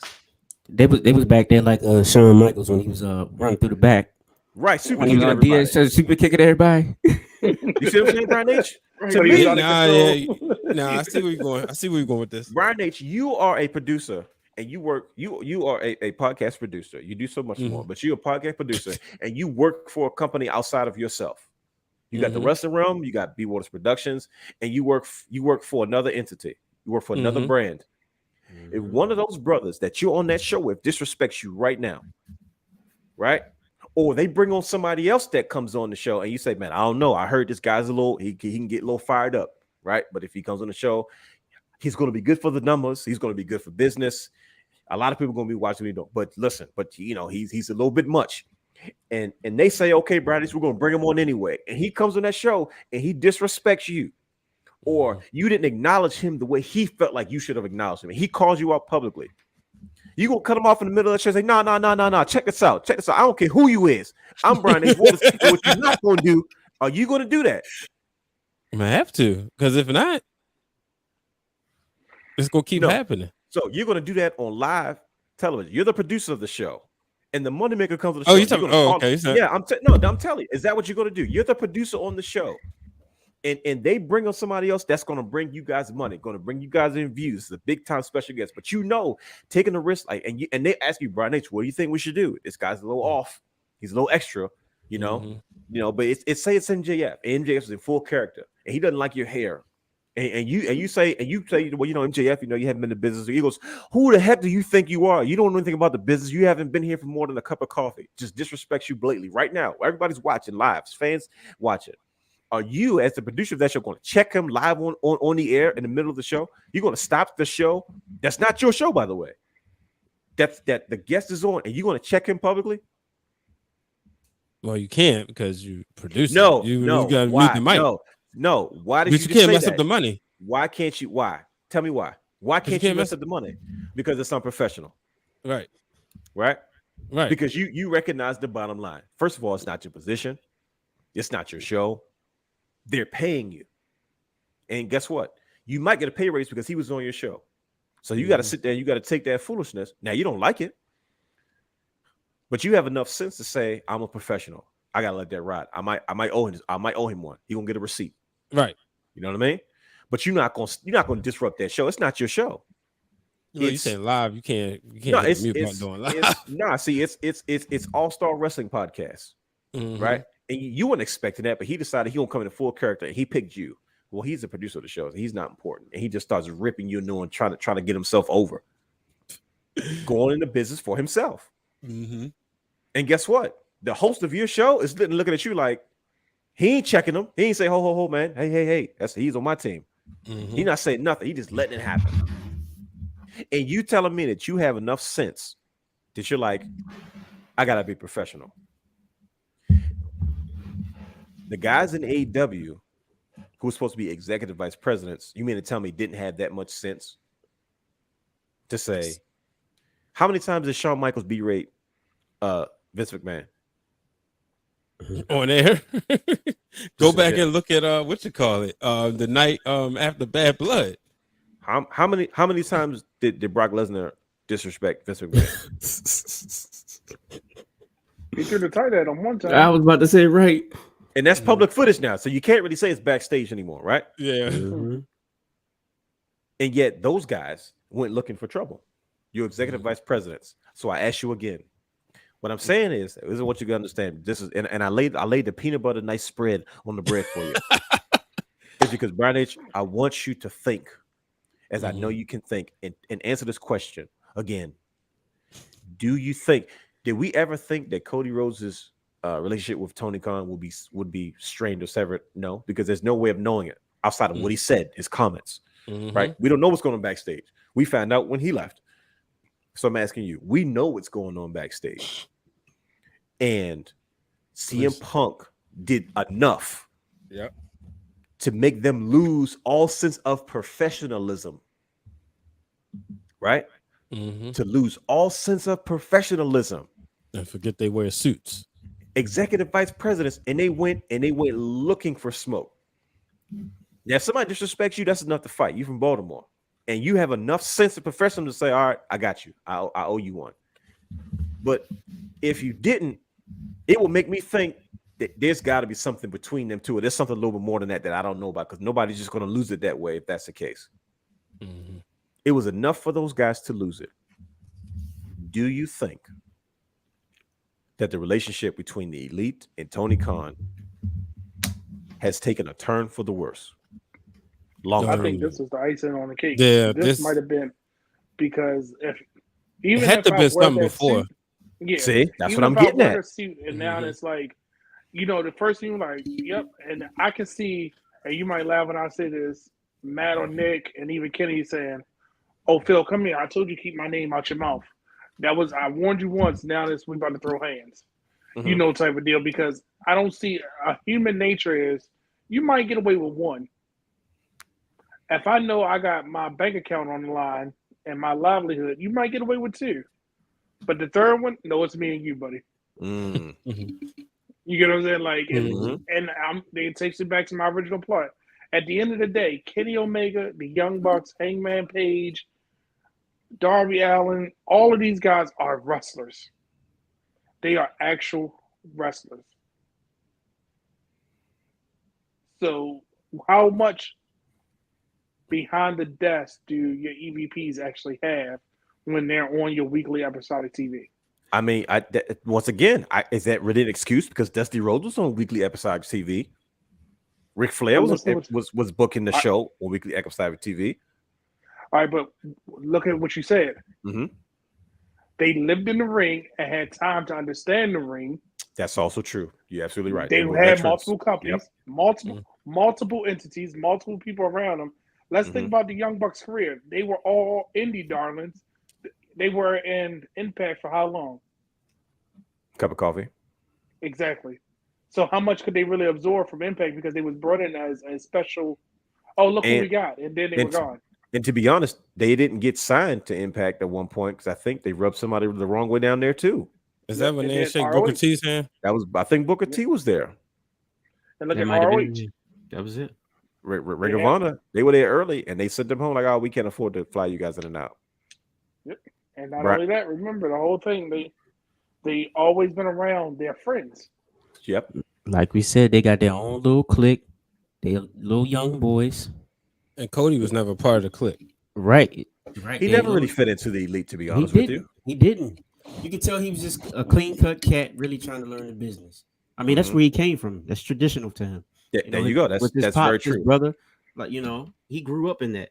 So he understood. But it's like, you got cats like that on the other side working with you. I mean, hey. And that's the thing. It seems like a lot of those quote unquote who people we would think would be locker room leaders are like, man, I can't tell them nothing. They EVPs. So they outrank me anyway. Exactly. That goes back to that Jericho situation that you were talking about. And Jericho don't care. Like, let's be real. Jericho got Fozzy. He got all that mess going on with Fozzy. He waiting for his belt in the back, the WrestleMania moment with Judas playing. Yeah, that's what he had to be met. And think about it. And I'm gonna just use Christian for example. Mhm. You got Christian and Matt Hardy both there. Mhm. Two people that's been in the system multiple times, been in everybody else's system. They literally could be, and they're younger than these guys, but when you name an Arn Anderson, a Terry Funk, they could be those new age guys of this era Mhm. because they've been through the different systems. They know what works and what doesn't. They know what to keep the boys happy, what not. They know these type of things. And like, where are they? Like, you know, if Matt Hardy's not performing on TV, use him in a backstage role. You got William Regal right there. He's literally right there. But he William- comes out. William Regal, Big Show, Mark Henry. And who messing with Regal? That I- dude, I- I shook his hand in Texas, and there's only two people I felt like they could break my hand if they want to. Him and Doug Williams. I just named 3 gangsters. Like William Regal. Like who's gonna first of all, who's gonna let somebody else disrespect William Regal? Mhm. But Brian, as you were saying, like you was mentioning, there's got to be something else there, gentlemen. That's what I'm kind of pushing for. Because I'm saying to myself, you're not gonna convince me this just happened. We This got is just a another one-time thing. investigation. Hey, But I'm Listen to telling me. you, when Tony Khan started to break is when he brought ROH. That's when he started to break. Mm. His world started to unravel because he had more than what he could cheer. He was trying to beat WWE, and I believe this, and this is off the record. I believe in my heart of heart, he Mhm. tried to beat WWE to take that ROH from them so he can have another notch Yeah. under his belt to say, I have this, I own all of this, I'm above WWE because now you can't have your AJ Styles footage, you can't have any of your wrestlers that you have. Yep. I have everything. So in the effort to try to do that, then you got to keep broadcasting companies. You got to get rights for this. He's stretched himself thin. I wouldn't be surprised if he might have laughed at Vince McMahon for sleeping 2-3 hours. Vince McMahon said he slept. Tony Khan is probably up right now working on something, He watched trying to the figure show. out which go You what? back to what I said earlier. Which Mhm, goes brother, back go to what ahead. I said earlier. His focus is off. As a businessman, his focus is off. He's only worried about, oh, what is WWE doing? Mhm. WWE ain't worried about you. They over there making money. There you go. You He know beat what I'm our saying? developmental system. Good for them. There you go. Exactly. Well, Exactly. let's stay right there. Tony Khan responded kind of belligerently, right? He goes, and this is my best Tony Khan impression. I don't know. He was just rattled. He's like, yeah, I think it's really, blankety blank that they're doing this to us, whatever the case may be. And I thought about Jim Crockett, what's brother who you were just talking about. He's focused on everything but himself. This is Exactly. I know what Jim Crockett's going through, but guess what? I got a whole lot more money than Jim Crockett There did. you go. But once again, back to Yeah, Brandon's point, Your like, eyes gotta move faster. Your eyes gotta like- move faster. You gotta keep looking around. Just keep looking Yeah. around. because like and I don't think that I'm not going to take this effing stuff and I'm not going to take. I'm like, I got a Tony, lot more money. I got a lot. Right. Okay, Tony, like pockets what deeper. are you going to do? Like we talk. Listen, there's no more bullets in the chamber, right? Let's talk about it, gentlemen. We're going to talk about it. I told you it's going to be one of those brothered out nights, man. This is what we do through text message. Let's talk about it. You got Daniel Bryan. That's cool. That didn't move the needle. I love him. He does no wrong. Should be your next world champion. He should be next world champion, but his schedule and the way he wrestles, I'm nervous for him. I don't want him to get hurt. So you look at CM Punk. That was the one thing fans were clamoring for 12 years, for 12 years, right? Let me see. You got all the you got some of the elite guys. Bobby Fish once out. He challenged Punk to a fight. Yeah, because you know why? Yeah, a real fight.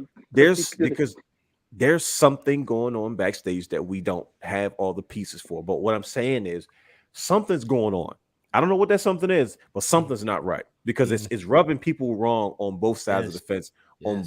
So you make noise because you take a high profile NXT faction. Big move, respectable move. I like the move because they fit. All of a sudden they don't fit anymore. Bobby Fish doesn't fit in AEW anymore. Adam Cole gets hurt. He's out. Kyle O'Reilly has to have fusion neck surgery. These guys are doing too much. Right? So there's no Undisputed Era no more. Gone. Right? So I'm trying to think. What else can you do, Tony Khan? You got Cesaro. Didn't make a difference. Okay, And that's got what it. fans been clamoring for to have a world He title wants a around pop. his waist. He got a pop. Tony Khan has built his company on pops, and that's it. And the thing Big is, if I views. can get a pop, and the thing that kills me, And special if you go back announcements. to look at, I was about to say If you big look announcement coming, baby. and if You you already look know at All Out, right? Mhm. And I say this jokingly, but more and more I watch AEW, the less I want to watch it. Their near falls, false fit, like everything about it is just as bad as the roll up in WWE. Because you sit there and it's like you kind of like, You oh hot wow, shot. they didn't, oh they didn't win it, they still didn't win. Okay, yep, still going. Like, and that's why I say I'm like in Wrestling Overdrive. I'm like some of these matches. I'm like, all right, that should have been the finish. Oh, that should have been. Oh, that's not the finish. Okay, Exactly. that should have been the finish. I'm like, y'all just bad. Like as much as we complain about WWE with the roll up, the deadliest move in all of sports entertainment is the roll up. They got so many false finishes. I'm not false finishes. What is it called when near falls? Near It's falls, so yep, many yep, near yep. falls. It's so you're gonna do a Spanish fly into a double arm DDT off the top rope 6 ladders, and I still kick out. I was about to say, man, they doing too much, bro. No, it's like, Like, Even with the color, like we said before, or like I Bro, said before, what in the world? you gotta have color in every match. We get it. Like we know you can do blood. God dang. Everybody was don't gotta be Ric surprised that- Flair every goddamn night. you notice Will Laguna didn't bleed tonight. I was waiting for him to bleed. I said, They "Where's the probably- blood?" They probably cut Where's that the- out. The network. Yeah, because it was getting bad. Yeah. But see, here's the thing. Here's the thing. AEW has all these beautiful titles, right? They do. They do. Gorgeous belts. I love AEW's belts. And don't get me wrong, I love what AEW stands for. But I'm gonna shift the conversation just slightly, and then trust me, we're gonna come right back into it. One thing I've noticed about the branding of AEW and why it doesn't feel special. Now, let's also travesty. Malachi Black all of a sudden wants his release. You got a devil guy talking about he's going through depression. You get that's not okay. God dang, the devil guy's asking for like he's going through things like, come on, man. Everybody's Something's gotta be bald. wrong. Everybody's bald, like balding. Not like they chose to shave their head. Like Samoa Joe came back with a whole sunroof in his head. Miro had a whole sunroof in his head. Straight up. Now who else did I say? It was I said, dude, why is everybody Keith Lee? Christian might as well let that go lost too. the rest of his hair. Christian, Matt Hardy. I said, why are they stressing the AEW? These brothers are losing their hair left and right. And that was But then supposed to be. and I'm not trying to. They're not working out either. Everybody looks like they winded. Yeah. Everybody getting their freshman 15. And Yeah. it's like you can tell they left the WWE system. I'm like, man, what happened to people? And here's one thing. Like I don't care how many times Christian works with Jungle Boy Jack Perry, it's not gonna work. Yeah, I just want to sidebar. Story's over. Yeah, Story's just, over. Just want to sidebar. So here's what I'm saying. Here's one thing I noticed, gentlemen. We play our wrestling video games. Let's keep it simple for the fans. We play our wrestling video games, right? You're actually right, Brother Raj. He said demons need therapy too. We'll put that on the screen. That deserves to make the show. They do. We play our favorite video games. What's the one thing we look forward to as kids, as young people, as young adults now, right? There's certain exciting things when it comes to the branding about our favorite wrestling video games. What do? We go into the game, right? Music plays. Music plays, right? Bam. You click, you press start. You see you laughing because I'm taking you back to your childhood. Yeah, I'm glad you ain't do nothing modern. Yeah. Now see, Let's go right? back down memory lane. Yeah, we're going back to 98-bit, right? So then you press start. That's I was about to say, yeah, did you sound yeah, effect? you got to get past the start menu, right? You know what I'm saying? See, this is WCW versus NWO Revenge, right? You got that music. So then you scroll through through the 64 vibes. right. So you scroll through your wrestlers. See the different menus going past. You got your NWO faction, NWO Wolfpack. You got your lucha guys. You know, you got your the workhorses, that section. You know what I mean? And then you choose your wrestler. Then you choose what you want to do. You got what title, whether it's WWE Intercontinental Championship, whether it's WCW's United States Championship, right? Whether it's WWE's World Championship or WCW's World Heavyweight Championship. And then one thing you do that's very specific, that makes it extremely fun. You pick your arena. You pick your show, you pick your brand. And in the mid-90s, every arena had a different, exciting look based off the theme, right? We watched Clash of the Castle, and the screen was a castle. I was like, ooh, it's a castle. This dude. And I said, yo, runs 3 companies. Wow, that's true. There it And is.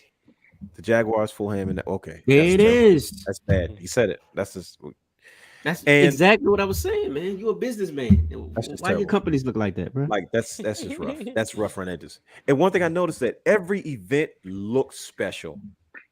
Backlash, Judgment Day, Starcade, Survivor Series, Bash at the Beach, WrestleMania, Hell in a Cell, King of the Ring, No Mercy, right? Yeah, because you would always say, like, all right, which arena you want to look at? You want to look at Royal Rumble, right? Whatever theme it was that year. All of AEW shows, branding wise, look the same. That same casino look from the very first All Out. And I'm watching. I said, Straight why up. this show doesn't look like a big deal. It looks like the same show every time because it's nothing special about the entrance doesn't change. The graphics don't really change that much. And I was like, It's dude, NXT 2.0 on TBS and TNT. right, but You you got have money. you got a big budget though. Like, why the heck is it not that way? I'm just like, dude, this is part of the reason why you're losing crossover appeal is because it doesn't feel special based off the event. You know what I mean? Like I should be seeing like Elvises and stuff flying out the ceiling. I don't know, whatever. Make it look like a Elvis casino for flying goodness out the sake. ceiling. You know what I mean? Like that's because I just watched the Elvis movie, and I'm gonna say that being from Memphis, Tennessee, man, you got to understand that Beale Street was one of those places where the black musicians are now okay. Sorry, I just watched the Elvis movies. Had to go there, but Was it good? it was yes, it was. It was very good. Thank you very much. It was one of those movies that you gotta see it to believe it. And thank you very much. See, And- this is the mess we got to deal with. Listen to people. me. Listen to me. That Elvis. Listen to me. Sorry, that Elvis movie was good. I'm sorry. That joke was good. I'm sorry, bro. Austin Butler, man, he played one heck of an Elvis, man. Stress being from Memphis, Tennessee. But there's got to be a special. There's got to be a special feel and a special vibe to your show, and I don't get that. Like I turned on Dynamite, looks the same. Rampage look the same. All Out looks the same. Double or Nothing looks the same. Full gear. Full Gear looks the same. Full Metal Mayhem looks the same. Whatever the heck they had looks the same. I'm like, bro, like what? Bash at the Beach. What's the thing called that you do? The Stadium Stampede. Yeah, like that's All like that 7 Grand Slam. specials a that they cold have every winter, year. like a Grand Slam. What? Like, why does everything look the same? I remember being disappointed. Like, okay, the first one was like it casino looked like a chandelier, but then like every week it was the same. Every week was the same thing. I think it's And that's those how I little, thought about 2.0. I was like, why do they, even for that pay-per-views, because look at Worlds Collide. I said, wait a minute, they didn't do anything different. Mhm. But Carmelo Hayes with that entrance, though. Well, see, it's those subtle things, right, Brandon, that helps propel your product and your brand. And I think that there's supposed to be a chief branding officer. I don't know who's responsible for that now because it's no longer Brandy. But I think that's one of the reasons that makes me not feel that AEW is paying attention to the things that can help separate itself. So here's what I say now, as that's my intro as I move the conversation forward. I'm going to ask you a number of questions, and I want you guys we're just brother ripping it out. It's almost 1:00 in the morning as we record this. But does AEW need to hit the reset button? And also, what would you do to kind of jumpstart that reset? And I'm talking like for instance, WCW did it and it failed. There was a random moment when Eric Bischoff and they brought back Eric Bischoff to work with Vince Russo because it wasn't working, and they stripped everybody of all the titles and said we're going to start fresh. Yep. And it was an opportunity to try to forcefully create new stars.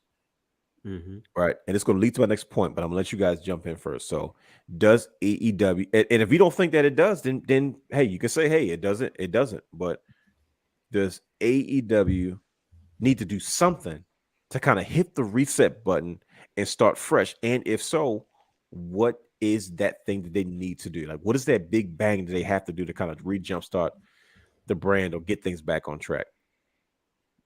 Brian H. I don't have nothing because Randy Orton not available. Dang. Neither is John Cena. So you telling me, Brian H, that you're telling me this is, and I want to make sure I get Brian H's point. You telling me they need somebody of that caliber to even try to even get things back on track or at least start fresh? Yeah, somebody, because that's gonna come in there and not only draw the house, but that will be respected. Okay. You know, like Jericho's not respected though. Sting's not respected. God dang. nah, they don't care enough. They done made their money. Like, you know, if those guys came in, yeah, they done made their money. So why is Chris Jericho always on Twitter talking about this is the best company I've ever worked for, and Tony Khan's the best boss, and he's got more money than, like, I'm confused. Because that's what Jericho does. You don't trust them. You're absolutely right. You know, and Sting just having a good time. He happy about life. God and gave him another opportunity. Amen. And he done went through some things. So he's like, right. look, I'm gonna take these dives. I mean, why is Sting taking dives at 50 years old? 62. You know, he's 60, but even worse. You know, even worse. My father's age. You know, so it's nobody there. You imagine Mr. Howard still choke slamming somebody. That's like not you. I mean, I don't know. You mess with his grandkids, he might. And before I can see that. Like what happened? But you know, the thing is, like, just it comes down to it. The structure. It's hard to get through. It's hard to get through the EVPs. Now, when you mentioned earlier about that relationship that may be damaged, it might be easier now because they might get, you know, who knows? They might get fired as EVPs. Then they have options though. Do you take that risk? Because Triple H offered them those deals first. Before AEW got started, Kenny Omega and Triple H, and they both said, we love Triple H. Like, he was very great to us. Like, he offered us all types of things. Cool. Well, I guess you can't, because that's all under one contract probably, right? See, I don't know. Because that's where it gets funky. Yeah, see, we don't see that's information we're not privy to. So that's what I'm saying. This is the things that I say. This is why we having this discussion, because there's all these other intervals that we have not taken into consideration. So I mean, continue. Yeah, I don't know, man. I don't see how you fix this. It's a mess. It's a pure mess. Brother Hugh, does AEW need to hit the reset button? And if so, how do they do that? How do they get a fresh start? I mean, I don't think you can, you need to do something to kind of get a fresh start, but to get a fresh start, that's not going to happen. I don't see that really happening. The best thing you could probably do right now is, as far as the structure, first of all, you gotta have a sit down with your EVPs and figure out what's going on. Like, how are we gonna handle business from here on out? Are we gonna go kick in doors from now on? What's gonna happen? You know, that's the new culture. Like, we can't do this as you know, representatives of our business. We can't do this. You see what I'm saying? And then what I'm looking for is you have to have those veterans, those notable veterans that know about the business, that are willing to come in and do what they have to do. Like, give them a specific job. Like, for instance, Matt Hardy, instead of making him being a wrestler or whatever, no, this is your job. You're head of talent. You're head of this. This is what you do. Isn't that what he's trying to do now with guys like Arn Anderson and all them other guys now? He's pretty much promoting everybody, and Tony Schiavone is supposed to be his right-hand man. Is that good enough? It's a step. You don't seem sold, brother. You say you ain't buying this, man. No, You're like, nah. Because at the end of the day, it doesn't seem genuine.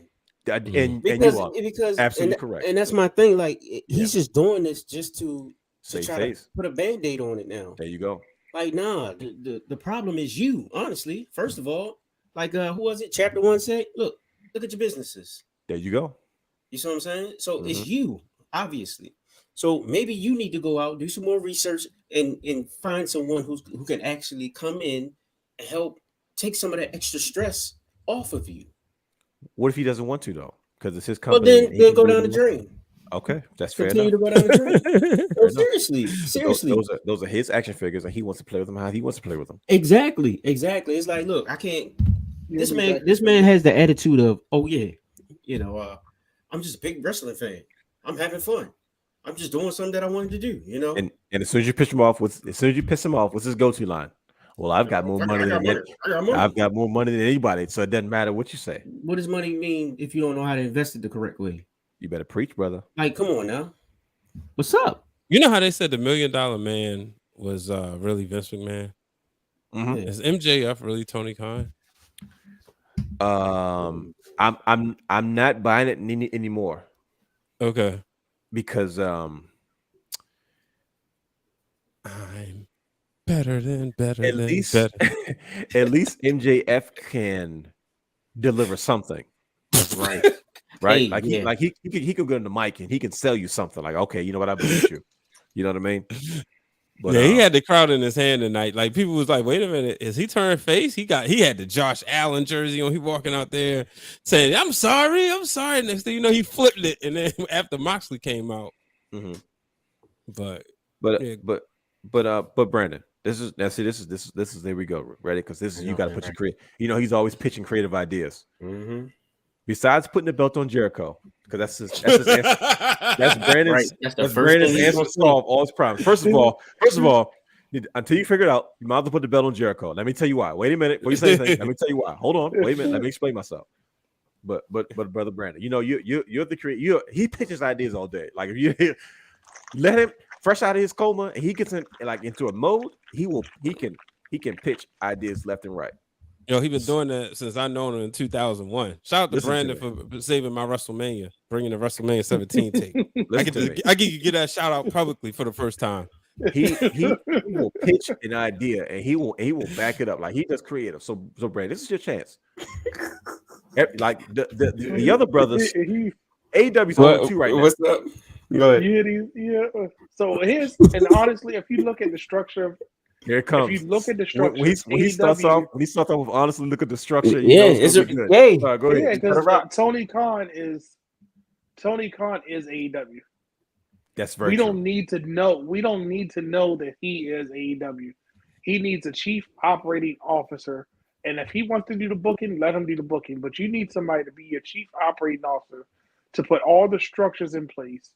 And it doesn't have to be a wrestler because look what the board of directors did with WWE. They would have found somebody else that didn't know half the stuff about wrestling, but knew a business aspect.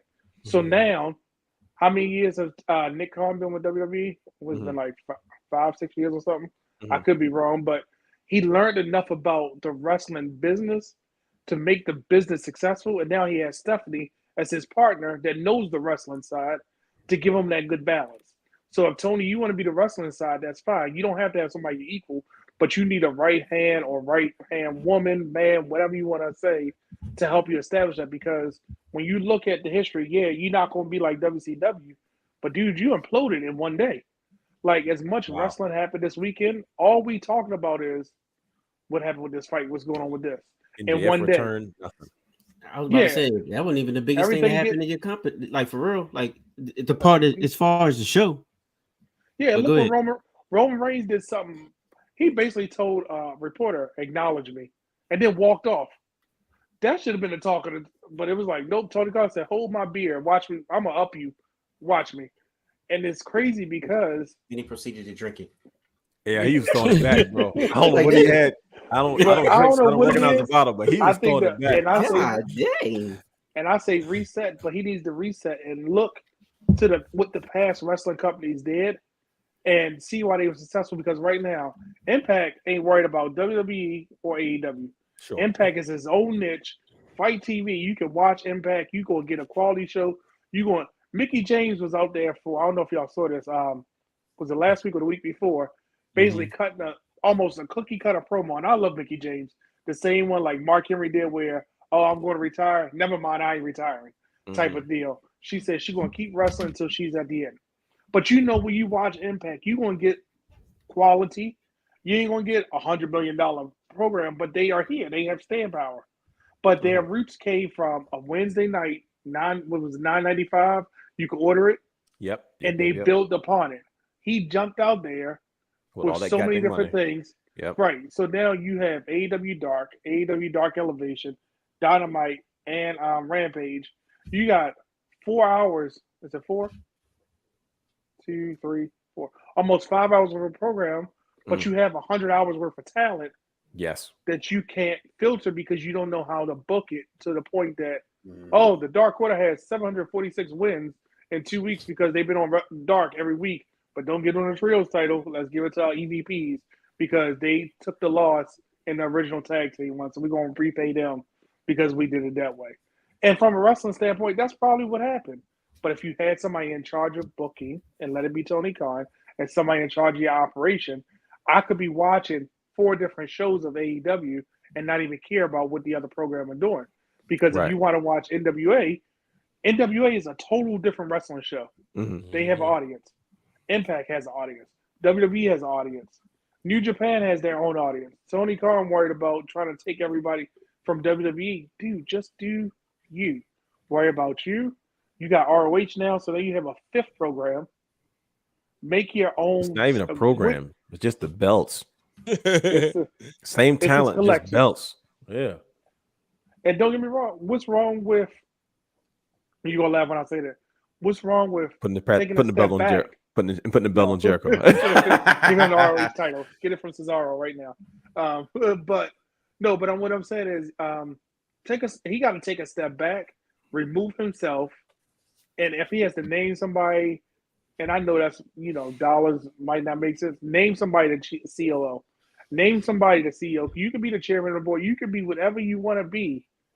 You can be the face of the company, but you need somebody in an office doing your day-to-day operations so you don't have these firestorms that happen, because this is the one that we saw publicly.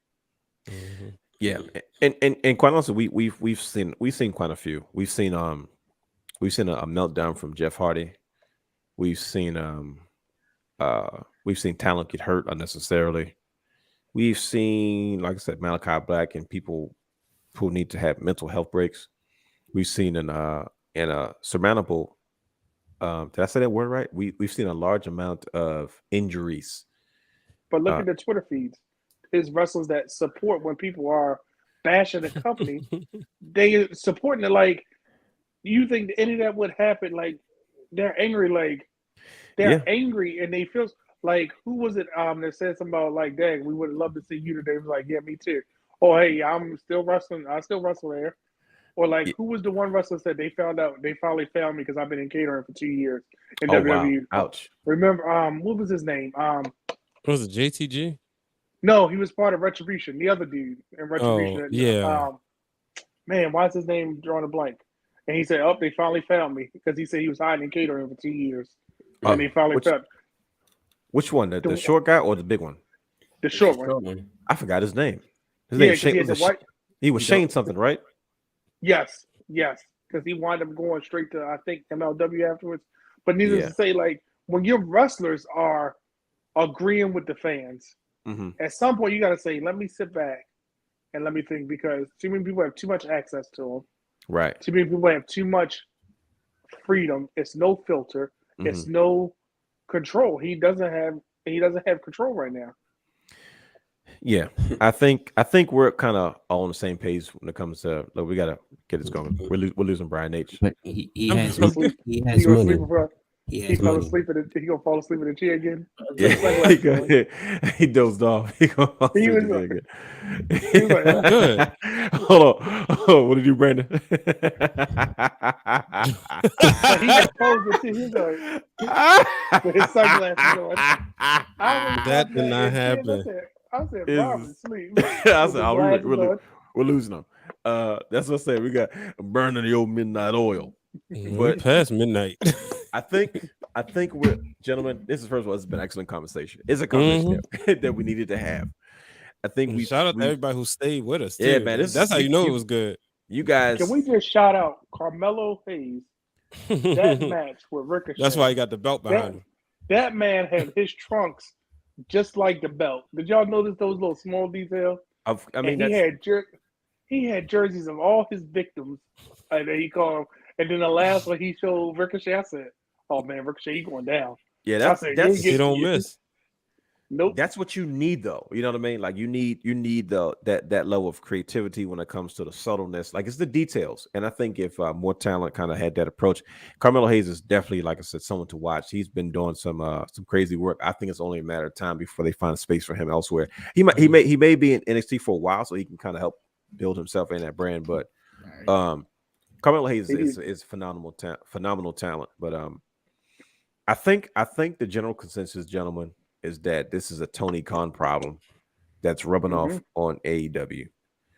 And I think we can all agree that it's bad. Like Uncle Ross said this earlier. He said it's bad when everyone's on the same page in regards to how bad AEW has been. This is, I don't think we've ever seen anything this public within a wrestling company ever. You know, like usually this information stayed in the dirt sheets, but because we have social media and everything's always readily available to it, this is technically public information. And I mean, don't get me wrong, we had the public meltdown of Vince McMahon, his allegations. But I think he had enough foresight as far as their board of directors to say we have to separate the entity, we have to separate the individual from the entity, right? So the entity was allowed to save face. And open your eyes, Brian H. And it's open. Hey, don't look like it, bro. You going? I was. Now you got it. It's right. We're losing Brian H. But I'll say this. I'm sitting here scrolling through comments. Hey, look, bro. You got it. I'm just saying. Nobody else's eyes look that low when they scroll through comments. That's all I'm saying. But I'll say this. Here's what. There we go. Hey, bro, rest in peace. You look like Brody Lee, bro. That, like, you know, the fake that Luke Harvey used to make. Yeah, that was tough. I appreciate it. So you just popped the voice. That was a good one.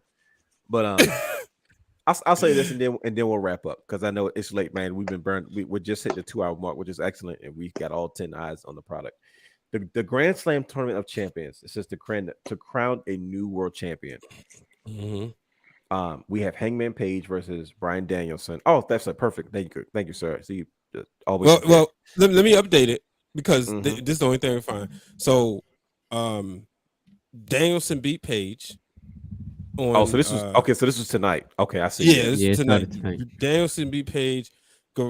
Sammy G will take on Darby Allin on Friday, and the final. Go ahead. I'm sorry. Go ahead. Finish. Yeah. So then in 2 weeks they'll crown the champion. You'll have Bryan and Jericho, and then the winner of Sammy Guevara and Darby Allin will take on Moxley. Got it. Here's It'll my be problem. Chris Jericho and Moxley for the world title. And this is my problem with that right there. This is what I'm talking about. They have a chance to really hit the reset button and do something special. Like when Roman Reigns didn't want to be there for COVID, like Strowman had a run. Braun Strowman had a run, right? They didn't sit there and say like, well, let's just do something to make sure we're going to put it back on Roman, but let's give somebody else a run in the meantime. Can you put that graphic back up there, Brian H, real quick? It's missing somebody, right? Who? So just the wild card though. MJF has the coin, the chip or whatever. That's cool. I ain't even talking about that. You know what I'm talking about, Dwayne? Who we missing? Where's Wardlow? Thank you. Listen to me. This is exactly what I was going to get into. And I that's a ready-made feud. I had this conversation with Brian H. I had this conversation with Brother Hugh and Brandon got like all on individual basis, and now we're gonna have it together. Why do you not take this time to cause some buzz just to create some new excitement? You have former world champions like freaking Pentagon Jr., Penta El-Zero, whatever you want to call him, whatever phase he's in. He's a former Impact World Champion. He's a former MLW champion. Like, why is he not in this tournament? I'm sick of seeing him open up shows. They gave him the trio title. They gave him the trio title. Like, I don't care though. Like, I'm with you 100%. If you want to do a Grand Slam tournament champions, have Pac against Bryan Danielson, and then he goes against Chris Jericho. Have freaking Wardlow versus Darby Allin to see who goes against John Moxley. You know what I mean? You got these same cats doing it. You know, come on, man. Like, even if they don't win, like it's enough to get you excited. Say, oh snap, the TNT champion is ready to face off against the All Atlantic champion to see who gets Moxley. Like, come on, man. Who's going to be the world champion? Will he hold double? Well, it's going to be a double champion at the end of this because the two give somebody some excitement because guess what? It's going to be something different. Like, and I just said that not because I'm a Jericho fan. We know it's going to be Jericho and Moxley because they're going to retell that same story. And then guess what's going to happen? I wouldn't be surprised if Tony Khan give it back to Moxley. Well, see, what they want you to think is it's going to be either a possibility of Danielson and Moxley, and you got or Jericho and Sammy. Bingo. That's what they want you to think. I'm gonna tell you right now. Either way, I don't want to see none of those matchups. So say Danielson wins on that side. Say Danielson beats Jericho, and Sammy Guevara or Darby Allin beats John Moxley, I don't want to see Sammy Guevara versus Brian Danielson for the AEW World title, or Darby Allin versus Brian Danielson for the AEW World title.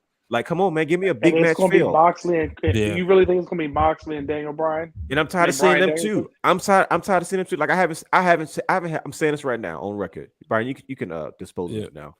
I'm saying this right now. I have not seen a big match feel on AEW since Bryan Danielson, Kenny Omega. Like, and before that, it was Kenny Omega and Christian Cage.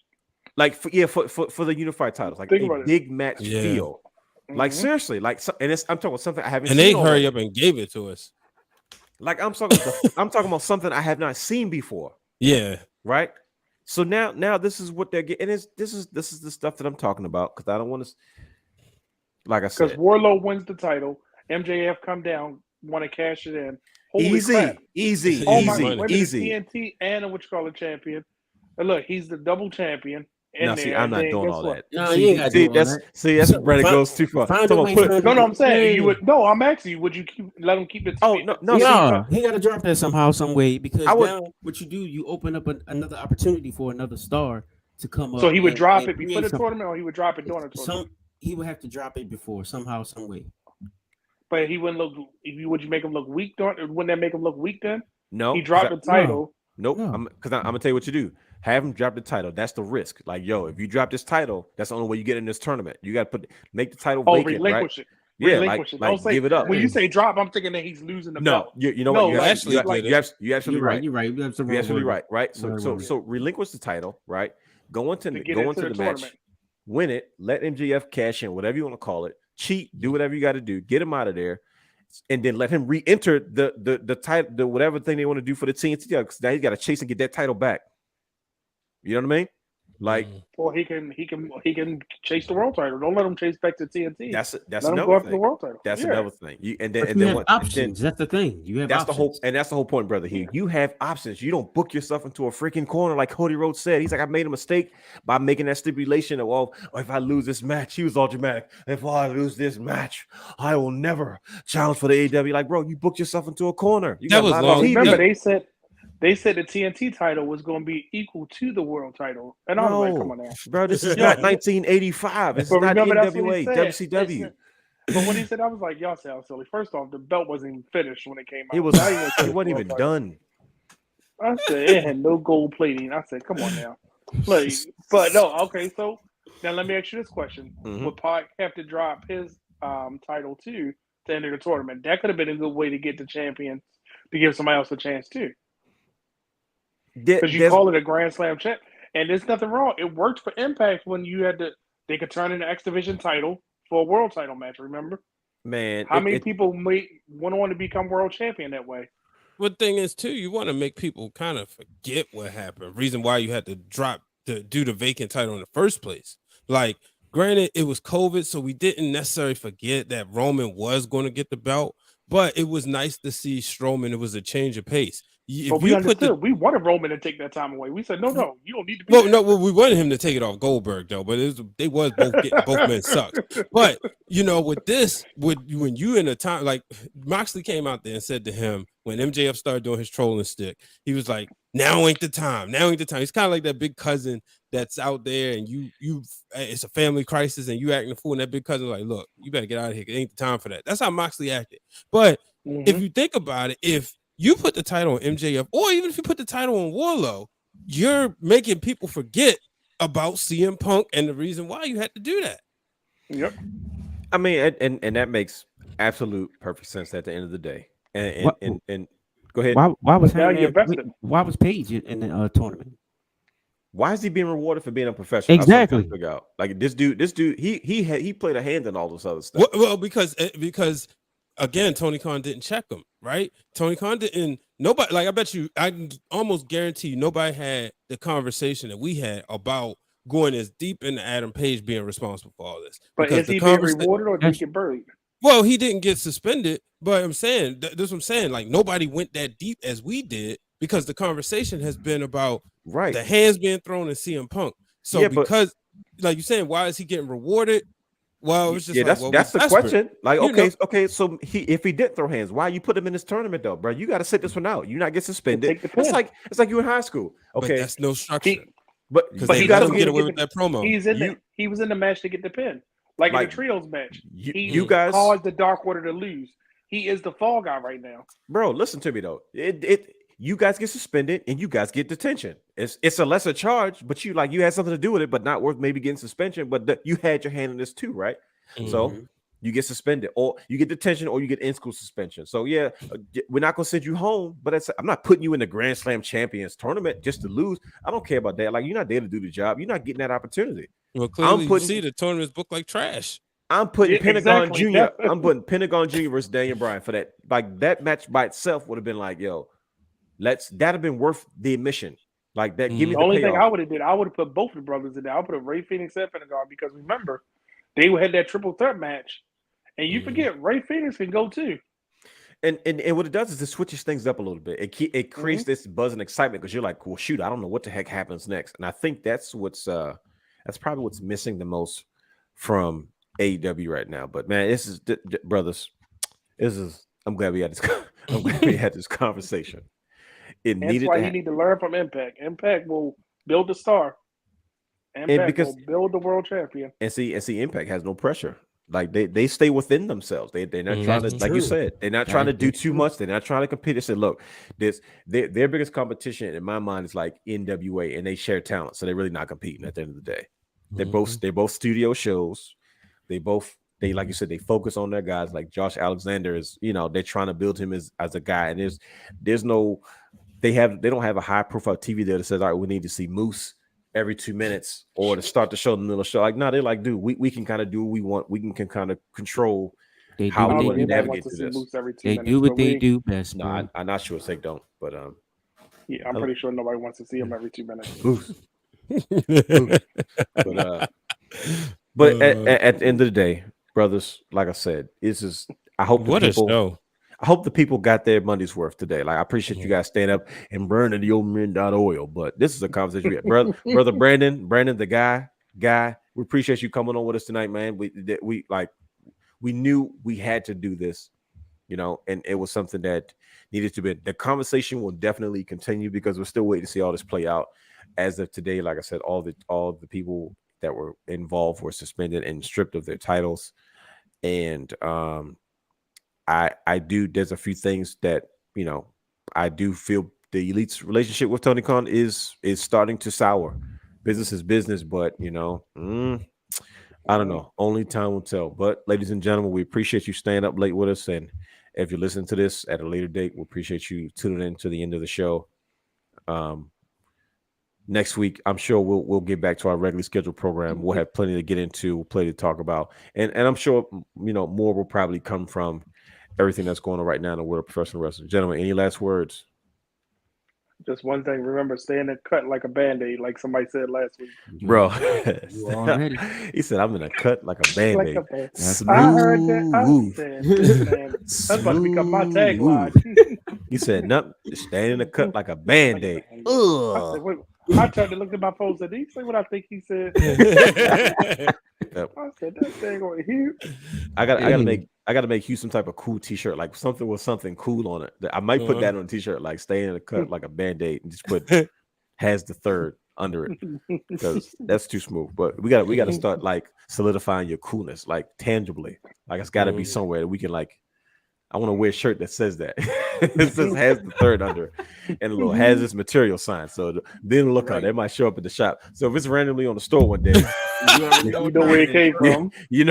Don't be surprised. Yo, that happened one day. I was sitting there, I was like, wait a minute, we got new merch. God dang, man, I gotta spend some money. But you can get on WrestlingRealm.com. Yeah, I'm loading up. I gotta get some new stuff, but it's we got some stuff we gotta do. We got photo shoots, we got all kinds of stuff we gotta get ready for. We got new marketing materials, new stuff to film. So much content on the way. Plus, we got another special with Brandon, the guy, one of the original Belt Kings. So we're looking forward to that. But follow us on all social media platforms at Wrestling Realm, 2 W's. Subscribe to our Patreon, Twitch, and YouTube at The Wrestling Realm, Wrestling_Realm for Patreon.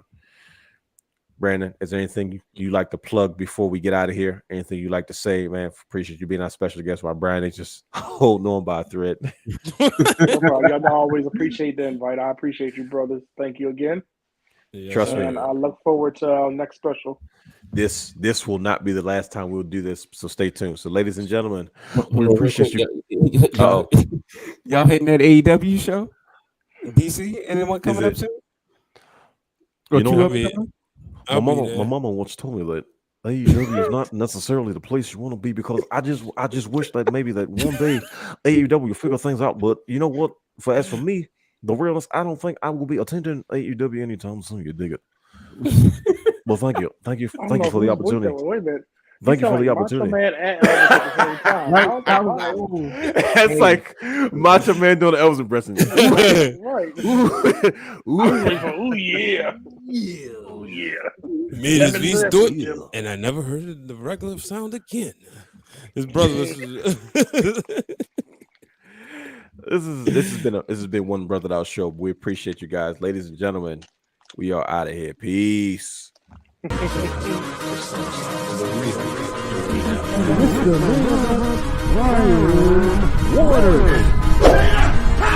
we have a problem. Yes!